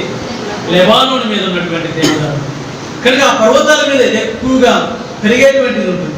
కనుక దీనికి ఉన్నటువంటి లక్ష్యం ఏంటంటే పర్వతం మీద పెరగడమే కాదంట, ఇది ఎప్పుడు కూడా పొడవుగా చిన్నగా పెరుగుతుంది. దేవదారు వృక్షం అంటే పెరిగింది. అందుకే ఆ మానులు తెచ్చి దావీదు యెరూషలేము కట్టడానికి ప్రయత్నం చేసుకోవచ్చు కదా. కనుక అది ఎట్లా పెరుగుతుందంట? చిన్నగాను ఏపుగాను పెరుగుతుంది. కనుక దేవదారు వృక్షం వలె ఆయన ఇంట్లో మనం ఏం చేస్తూ రావాలంట? ఎదుగుతూ రావాలి. ఎట్లా ఎదగాలంట? చిన్నగా చక్కగా ఎదగాలి. చిన్నగా చక్కగా ఎదగాలి అంటే కనుక ఇది ఎక్కువగా మనం ఎట్లా దైవగ్రంథంలో ఒక మాట రాయబడింది. నేను ఆ మాట జ్ఞాపకం చేస్తాను. ఇక్కడే మనం చూస్తాం సంఖ్యాకాండంలోనే. సంఖ్యాకాండం 23వ అధ్యాయం 21వ వచనం. ఆయన యాకోబులో ఏ దోషమును కనుగొనలేదు, ఇశ్రాయేలులో ఏ వంకరతనమును చూడలేదు. ఏమని చెప్తున్నాడు ఇక్కడ? యాకోబులో ఏ దోషము కనుగొనలేదు, ఇశ్రాయేలీలో ఏం లేదంట. కనుక దేవదారు వృక్షం మనకు నేర్పుతుంది ఏంటి అంటే మనల్ని ఏం కనపడకూడదంట? వంకర పోయే జంతువు ఏదమ్మా, దాన్ని ఎంత గట్టిగా లాగి వదిలిపెట్టు మళ్ళీ అట్నే పోతుంది కదా. అసలు వస్తే గట్టిగా లాగుతే ఇప్పుడు లాగకపోతే చేతికి మీద వేసుకుంటుంది తప్ప అది చక్కగా రానే రాదు. బ్రతుకంతా ఎట్లుంటుంది? వంకరగానే. కనుక దేవదారు వృక్షం మనకి ఏం తెలియజేస్తుంది? యెహోవా ఇంట్లో నాటబడినటువంటి ఈ దేవదారు వృక్షం వలె మనం ఎదగాలి అంటే మనం ఎదుగుతూ ఉన్నప్పుడు ఇప్పుడు దేవుడు చెప్తూ వచ్చినటువంటి మాట. కానీ ఇప్పుడు ఇశ్రాయేలు గురించి చెప్పినటువంటి మాట, ఇశ్రాయేలులో ఏం లేదు, ఏ వంకరితనం. కనుక దేవదారు వృక్షం ద్వారా మనం ఎదగాలి అంటే మనం ఏం కనపడకూడదు? ఏ వంకరితనం కనపడదు. దేవుని యొక్క ఇంట్లో దేవదారు విషయంలో మనం ఎదుగుతుంటాం. కనుక ఏమి వంకరతనం లేకుండా నిటారుగా చక్కగా తిన్నగా, అందుకే ప్రభువైన యేసుక్రీస్తు వారు భూలోకానికి రాకముందు యోహాను ముందుగా పంపించి ఆయనకు ఒక బాధ్యతను అప్పగిస్తూ వచ్చాడు. ఏం బాధ్యతలు అంటే 3వ అధ్యాయము మత్తయి సువార్త 3వ వచనం. యోహాను సువార్త 3వ అధ్యాయం 3వ వచనం. క్షమించండి, మత్తయి సువార్త 3వ అధ్యాయం 3వ వచనం.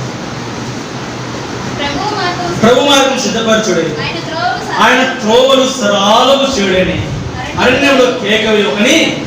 ఆయన త్రోవలు ఎలా ఉంటాయంట? సరాలము చేయబడుతుంది. కనుక ప్రతి వంకర, ఏది కూడా వంకరతనం అనేది దేవుడికి ఇష్టం లేదు. కనుక ఈ సరళ వృక్షము, దేవదారు వృక్షము మనకి ఏం తెలియజేస్తుంది అంటే, నీలో ఏ వంకరితనము లేకుండా దేవుని సన్నిధిలో ఎదగవాలి అనే సంగతి గుర్తు చేస్తాం. కనుక అంటే అట్లా ఎదుగుతూ అంటే దేవుని యొక్క ఇంట్లో మన ఆత్మీయ జీవితం సహా ఎట్లా కనపడాలి అంటే దేవదారు వృక్షం వల్ల చక్కగా నిటారుగా కనపడాలి. ఏ వంకరితనం మనలో కనపడకూడదు. అందుకే అట్లాంటి సంఘాన్ని ప్రభు చూస్తూ వచ్చాడు. పరమగీతాలు 6వ అధ్యాయం 10వ వచనం సంఘం గురించి సొలొమోను ఒక మాట రాస్తాడు. పరమగీతాలు 6వ అధ్యాయం 10వ వచనం. పరమగీతాలు 6వ అధ్యాయం 10వ వచనం. చూపట్టుచు చంద్రబింబమంత అందము గలదే, సూర్యుని అంత స్వచ్ఛమును కలములను గలదే, కళలను గలదే, వ్యూహిత సైన్య సమభీకర రూపిణియగు. ఈమె ఎవరు? ఈమె సంఘం, ఈమె నువ్వు, ఈమె నేను. ఎట్లా కనపడుతుందంట? సంధ్యారాగం చూపడు, చంద్రబింబం అంతా అందముగా కనపడుతుంది, ఎక్కడ వంకతనం లేదు. చంద్రబింబం అంతా అందముగా కనపడుతూ సూర్యుని అంతా స్వచ్ఛంగా కనపడుతుంది. అదే సమయంలో క్రమం విషయంలో ఎట్లా కనపడుతుందో తెలుసా? వ్యూహిత సైన్య సమభీకర రూపిణియగు. ఏంటి వ్యూహిత సైన్య సమభీకర రూపిణి అంటే ఏంటి? సైన్యంతో పోల్చుకోవచ్చు కదా. వ్యూహిత సైన్య సమభీకర. వ్యూహిత అంటే మనం నేను చూసుంటాం, ఆగస్టు 15న మిలిటరీ మార్చ్ చూసుంటాం. వాళ్ళు ఎట్లా చేస్తారు? ఎక్కడైనా వంకరతనం కనపడుతుందా? కనపడదని వాటి పని అయిపోయింది కదా. చూడండి, అందరూ ఒకేసారి వాళ్ళ లెగ్ లెఫ్ట్ ఎట్లా లేపుతారో, మళ్ళీ లెగ్ని ఎట్లా దించుతారో, వాళ్ళు ఎట్లాగా మళ్ళీ మార్చ్ పాస్ చేస్తారు. కనుక ఎంత, అందుకే సంఘాన్ని అట్లా పోలుస్తుంది. జీవిత సైన్య సమభీకర రూపిణి. ఈమె ఎవరు? ఎంత కలంకం లేకుండా, ఎంత అందంగా, ఎంత స్వచ్ఛంగా కనపడుతుంది. అదే మనకు దేవదారు వృక్షం లేనిపెట్టినటువంటి ఆత్మ సంబంధమైనటువంటి దేవుని యొక్క ఇంట్లో అట్లా మనం పెరగాలి. ఎట్లా పెరగాలంట? చంద్రబింబంతా ఆత్మ సంబంధమైన సౌందర్యంలో, సూర్యుని అంతా ఎవరు కూడా ఏలు పెట్టి చూపినటువంటి స్వచ్ఛమైనటువంటి జీవితంలోనూ, వ్యూహిత సైన్య సమభీకరణ పెరుగు క్రమంలో కూడా పెరుగుతూ రావాలి. ఈ బుల్ట్ ఏ తగ్గిపోయినా కూడా మళ్ళీ ఏం కనపడుతుంది? ఒంటరితనం. కనుక దేవుడు ఆత్మ సంబంధమైనటువంటి సజీవ ఆలయం నిర్మించి ఎందుకు అంటే ఆయన సన్నిధిలో దేవదారు వృక్షం వలె ఎదగాలి. కనుకనే మనలో అట్లు ఏ లోపం లేనటువంటి వారిగా ఎదగాలనేటువంటి సంగతిని మనకు జ్ఞాపకం చేసుకొస్తుంది. ఇదే సంగమం పోగొట్టారు ఏజ్కెళ్ళి రాస్తాం. మనం అట్లగిన ఏ లోపం లేకుండా పెరుగుతూ ఉంటే మనకు కలిగేటువంటి 2 ఆశీర్వాదాలు చూపిస్తాను. చూడండి, ఏజ్కెళ్ళి గ్రంథము 2వ అధ్యాయం 1వ వచనం. ఏజ్కెళ్ళి గ్రంథము 2వ అధ్యాయం 1వ వచనం. నరపుత్రుడుగా నువ్వు చక్కగా నిలవబడును. చాలు. జీవిత సైన్య సమభీకర రూపిణియగు. కనుక సూర్యుని అంతా అందము, చంద్రబింబం స్వచ్ఛత కలిగినటువంటి ఈమె ఇట్టి సంఘంతో, ఇట్టి సజీవమైన రాళ్ళతో, ఇట్టి నరపుత్రునితో ప్రభు మాట్లాడుతున్నాడు. నరపుత్రుడా, నీవు చక్కగా నిలవబడు. నువ్వు చక్కగా కనపడితే నా కంటికి నేనేం చేస్తాను? ఇప్పుడు నీతో అనేక పర్యాయాలు ప్రభు నాతో మాట్లాడాడు కాబట్టి అంటాం కదా. ఏంది నీతో మాట్లాడాడు? ఉన్నావా అని. చంద్రబింబం అంత అందంగా ఉందని ఆత్మీయ జీవితం, సూర్యుని అంత స్వచ్ఛంగా ఇతరులు ఏది పెట్ట చూడకుండా స్వచ్ఛమైనటువంటి ఉందా అని.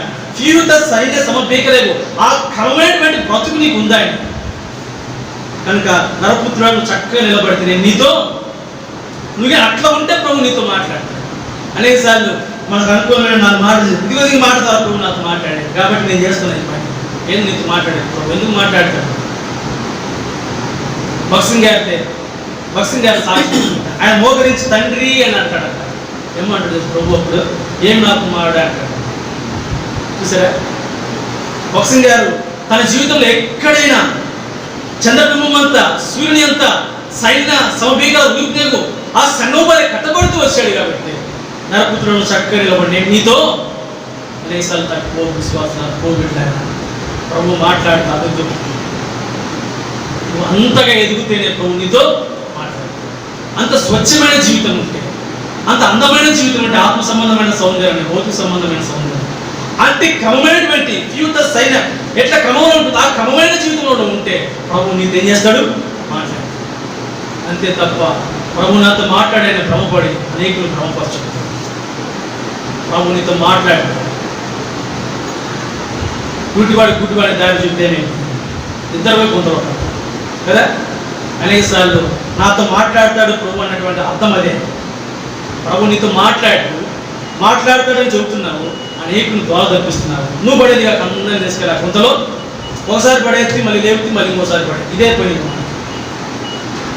ప్రసంగం పోగొట్టారా ఎట్లా ఎదగాలి తెలుసా? దేవుని గురించి దేవదారు అట్లా ఎదిగితే దేవుడు మనతో మాట్లాడతాడు. ఇప్పుడు రెండో సంగతి, రెండో ఆశీర్వాదాలు, రెండవదిగా అక్కడ మనం చూస్తాము. చూడండి, ఆమోసు గ్రంథము 7వ అధ్యాయము, ఆమోసు గ్రంథము 7వ అధ్యాయం 7వ వచనం. ఆమోసు గ్రంథము 7వ అధ్యాయం 7వ వచనం.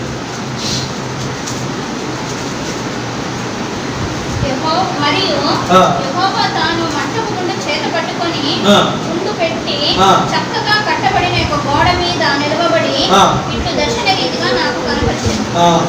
యెహోవా తాను మట్టపు గుండు చేత పట్టుకొని గుండు పెట్టి చక్కగా కట్టబడిన ఒక గోడ మీద ఎక్కడ నిలబడ్డాడు? మట్టపు గుండుకి నేస్తే చక్కగా ఉండాలంటే ఏడన్నా ఆ మట్టపు గుండు ఇల్లు కట్టేవాడు ఏం చేస్తాడు? మట్టపు గుండు పెట్టి కిందకి ఏలగిస్తాడు. అంటే వాడు కంటికి అది కరెక్ట్గా ఉండాలి. ఏదన్నా కొద్ది బయటకు పోతే ఏం చేస్తాడు? వాడు కడతాడు కదా. ఇప్పుడు ఇక్కడ రాయబడినటువంటి మాట, ఇప్పుడు అటు మట్టపు గుండు చేత కట్టబడిన చక్కని నిటారైనటువంటి గోడ మీద నిలబడి యెహోవా ఇప్పుడు ఏమంటున్నాడంట? దర్శన రీతిగా నాకు కనపరచెను. కానీ ఇప్పుడు ఏమంటున్నాడు అంటే, ఇప్పుడు అట్లా కట్టబడినటువంటి గోడ మీద నుండి ఇప్పుడు ఆమోస్కి ఏమిస్తున్నాడు ప్రభు? దర్శనం ఇస్తున్నాడు. రెండో ఆశీర్వాదం మేలెచ్చి అంటే మనం అట్లా వంకర లేకున్నటువంటి జీవితం, అట్టకు గుండుకున్నటువంటి ఆత్మ సంబంధమైన జీవితం కలిగి ఉంటే దేవుడు తప్పకుండా మనకి ఏమిస్తాడు? దర్శనం ఇస్తాడు.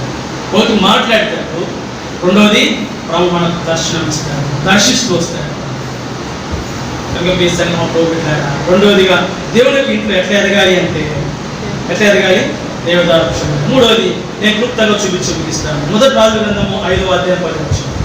మొదటి రాజుల గ్రంథము 5వ అధ్యాయము 10వ వచనం. మొదటి రాజుల గ్రంథం 5వ అధ్యాయం.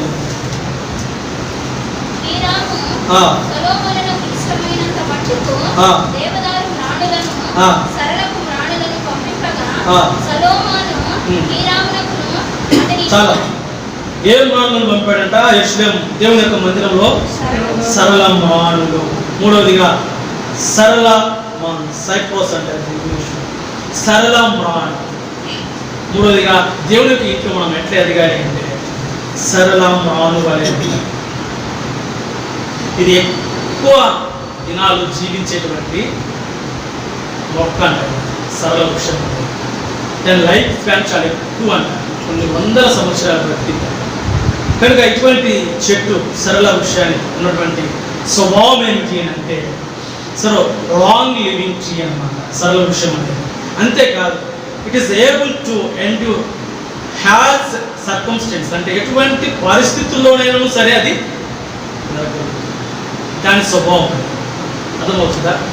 ఎక్కువ కాలం జీవిస్తుంది. ఎటువంటి సర్కమ్స్టెన్స్లోనైనా, ఎటువంటి క్లైమాటిక్ కండిషన్లోనైనా, ఎటువంటి అట్మాస్ఫియర్లోనైనా అది తట్టుకొని పెరగగలుగుతూ వస్తుంది. ఏ వృక్షము? కనుక మూడవదిగా మనం సరళ వృక్షం వల్ల ఎదగాలి అంటే మనం ఇప్పుడు ఎక్కువ కాలం ప్రభువులు మనం ఏం చేయాలి? జీవించడమే కాదు కానీ అన్ని పరిస్థితులను తట్టుకొని మనం ఏం చేయాలంట? ఎదగాలి అన్న సంగతి సరళ విషయం మనకు జ్ఞాపకం చేస్తుంది. కనుక దీంట్లో దానికి వివరంగా లేదు, కామెంట్రీస్లో సరళ విషయం గురించి రాశారు కాబట్టి ఆ వివరణ చెప్తున్నాను. కాబట్టి అది ఎటువంటి కండిషన్లోనైనా పెరుగుతుంది, అది చాలా ఎక్కువ కాలము జీవిస్తుంది. ఈ సంగమ ప్రోగ్రాం సరళ విషయం మనకు నేర్పేది ఏంటంటే, ఎటువంటి పరిస్థితుల్లోనైనా దేవుని యొక్క ఇంటిలో సరళ వృక్షం వల్లే మనం ఎదుగుతూ ఉన్నాం. అంటే దాని అర్థం ఏంటి? దేవుని యొక్క ఇంట్లో కొన్నిసార్లు అననుకూలమైనటువంటి ప్రతికూలమైనటువంటి పరిస్థితులు వస్తాయి. అర్థమవుతుందా? ఆ పరిస్థితుల్లో కూడా మనం ఏం చేయాలి? ఎదుగుతూనే. అన్ని బాగుంటే మనం ఎదిగేది ఏముంది కదా? ఏమంటారు? ఇక్కడ అన్ని బాగున్నాయి, అసలు ఆడేముంది, ఇక్కడ అన్నీ ఉన్నాయి, అన్ని ఉంటే ఎదిగేది ఏముంది? సరళ విషయం అది నేర్పించడం. అనానుకూల పరిస్థితుల్లో కూడా దేవుని యొక్క ఇంట్లో ఎదుగుతూ, కనుక శ్రమలు వస్తాయి, నిందలు వస్తాయి, అవమానాలు వస్తాయి, ఉపద్రవాలు వస్తాయి, వ్యాధులు వస్తాయి, రోగములు వస్తాయి, మరణాలు వస్తాయి. దేవుని ఇంట్లో కూడుకోలేనటువంటి అనానుకూల పరిస్థితులు కూడా వస్తాయి. ఆయన సరే సరళ విషయం వాళ్ళు నేర్పేది ఏంటంటే, దేవుని యొక్క ఇంట్లో సరళ విషయం వాళ్ళు ఎదుగుతూ రావాలి. అందుకే పౌలు అపోస్తలుడు అంటాడు కొరింథీయులకు రాసిన 2వ పత్రికలో 7వ అధ్యాయం 5వ వచనం, కొరింథీ పత్రిక 2వ కొరింథీ పత్రిక 7వ అధ్యాయం 5వ వచనం, 2వ కొరింథీ పత్రిక 7వ అధ్యాయం 5వ వచనం.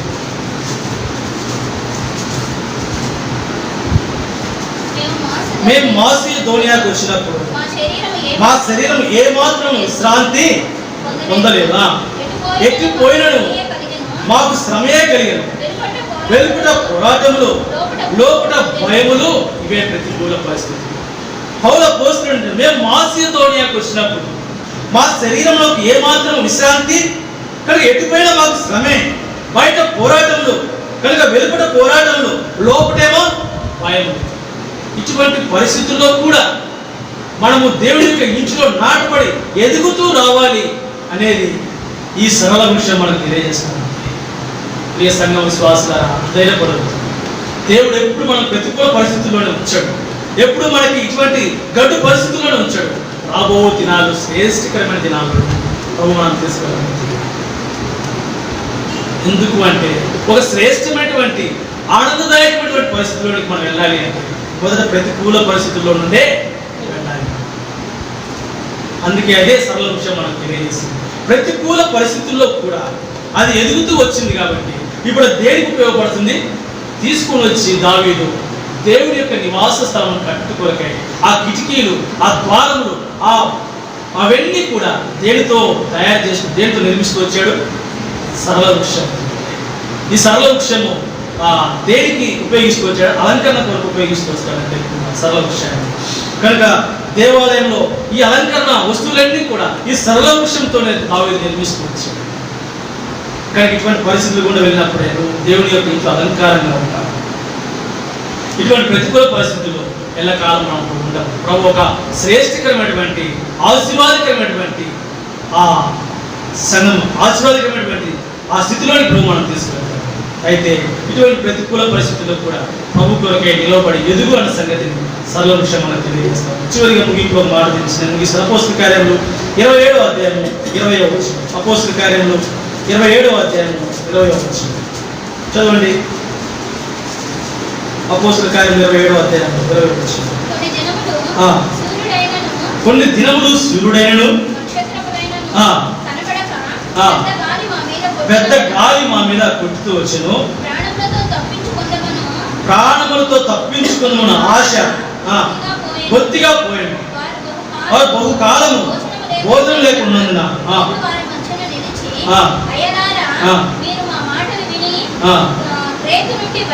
చాలా చాలా చాలా చాలా ఇంకా మనం కొంచెం ముందు చదవండి. వెంకెళ్ళాక మిక్కిలి పెద్ద గాలి కొట్టుచున్నందున మరునాడు సరుకులు పారవేయ సాగిరి. ఇది వారి ప్రయాణంలో వారికి ఎదురైనటువంటి పరిస్థితి. ఇవి ప్రతికూలమైనటువంటి పరిస్థితులు. ఇప్పుడు అంటాడు ప్రాణములతో తప్పించుకుందు మన ఆశ బొత్తిగా. ఇటువంటి పరిస్థితుల్లో ప్రభు కొరకే మనం సరళ వృక్షం వలె ఈ ప్రతికూల పరిస్థితుల్లో ఎదగాలి అనేది ఈ సరళ వృక్షం మనకు తెలియజేస్తాం. కాబట్టి 3 విషయాలు మనం దేవుని యొక్క సన్నిధిలో మనం చూస్తూ వచ్చాము. మొట్టమొదటిగా ఏ విషయం చూస్తూ వచ్చాము? అగరు విషయం. రెండవది దేవదారు వృక్షం, మూడవది సరళ వృక్షం. కనుక అట్లు దేవుని యొక్క సన్నిధిలో సజీవమైన రాళ్ళ వలె ఉండి ఆత్మ సంబంధమైన మందిరం కట్టబడుతూ అటు దేవుని యొక్క సన్నిధిలో ఈ వృక్షములు వలె యాకోబు నీ నివాస స్థలం, ఇశ్రాయేలు నీ వాసస్థలం ఎంత రమ్యములు. కారణం ఏమిటి అంటే అక్కడ ఏం నాటబడ్డాయి? అగరు చెట్టు. అక్కడ ఏం నాటబడింది? దేవదారు వృక్షం. అక్కడ ఏం నాటబడింది? సరళ వృక్షం. వాటి వలె మనం దేవుని సన్నిధిలో ఎదుగుతాం. ఉపకరించండి, మనం పరీక్షించుకొని ప్రభువులో మనం చేసేసేవాళ్ళం. ప్రార్థన చేస్తాం. పరిశుద్ధ ప్రేమైన మా తండ్రి, ఘనమైన మా దేవ, మహోన్నతుడా మీ స్తోత్రములు వందనములు చెల్లిస్తున్నాము. మా ప్రభువుడైన యేసుక్రీస్తు వారి ఘనమైన నామమును బట్టి ప్రభు దినాన్ని మంది రావడంలో కొద్దిమందిగా తండ్రి అనానుకూల పరిస్థితులు చేయడానికి సహాయపడుతుంది. దీవించి ఆశీర్వదించి అభివృద్ధిపరచు సంఘాన్ని విశ్వాసం రాబోయే దినాల్లో ఇప్పుడు స్థిరపరుస్తామని ప్రార్థిస్తున్నాం. మీ ఆత్మచేత మమ్మల్ని నింపండి, లెక్కల శాఖను ప్రారంభించండి. దేవతని మీ మందిరం నాటకున్న వారిని ఇంతకంటే వర్ధిల్లినట్లు సహాయపడుతున్న ప్రారంభిస్తుంది. తీసుకొచ్చిన పిల్లలందరినీ బట్టి మేము స్థుతిస్తున్నాం. దేవ మరొకసారి స్థానిక సంఘం కర్మలు పోబడిని జ్ఞాపకం చేసుకుంటున్నాను. యేసుక్రీస్తు వారి శ్రేష్టమైన నామమున ప్రార్థిస్తున్నాను తండ్రి. మన తండ్రి దేవుని యొక్క ప్రేమ, ఆయన వాడు యేసుక్రీస్తు వారి పరిశుద్ధాత్మ యొక్క సహవాసం సమాధానం స్థానిక సంఘం కర్మలు సార్వత్రిక సంఘం పోబడి ఇప్పుడు ఎల్లప్పుడూ సదాకాలం తోడై ఉండును గాక. ఆమేన్. Praise the lord.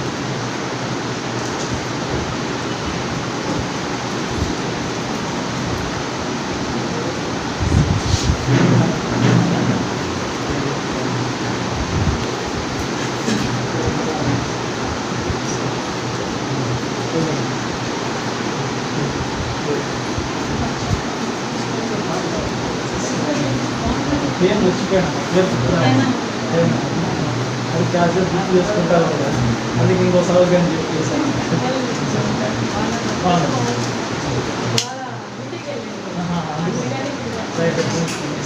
పేరు గుర్తారు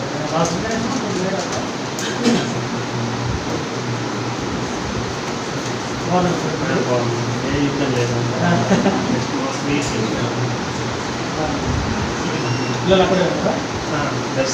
ఆడవచ్చు.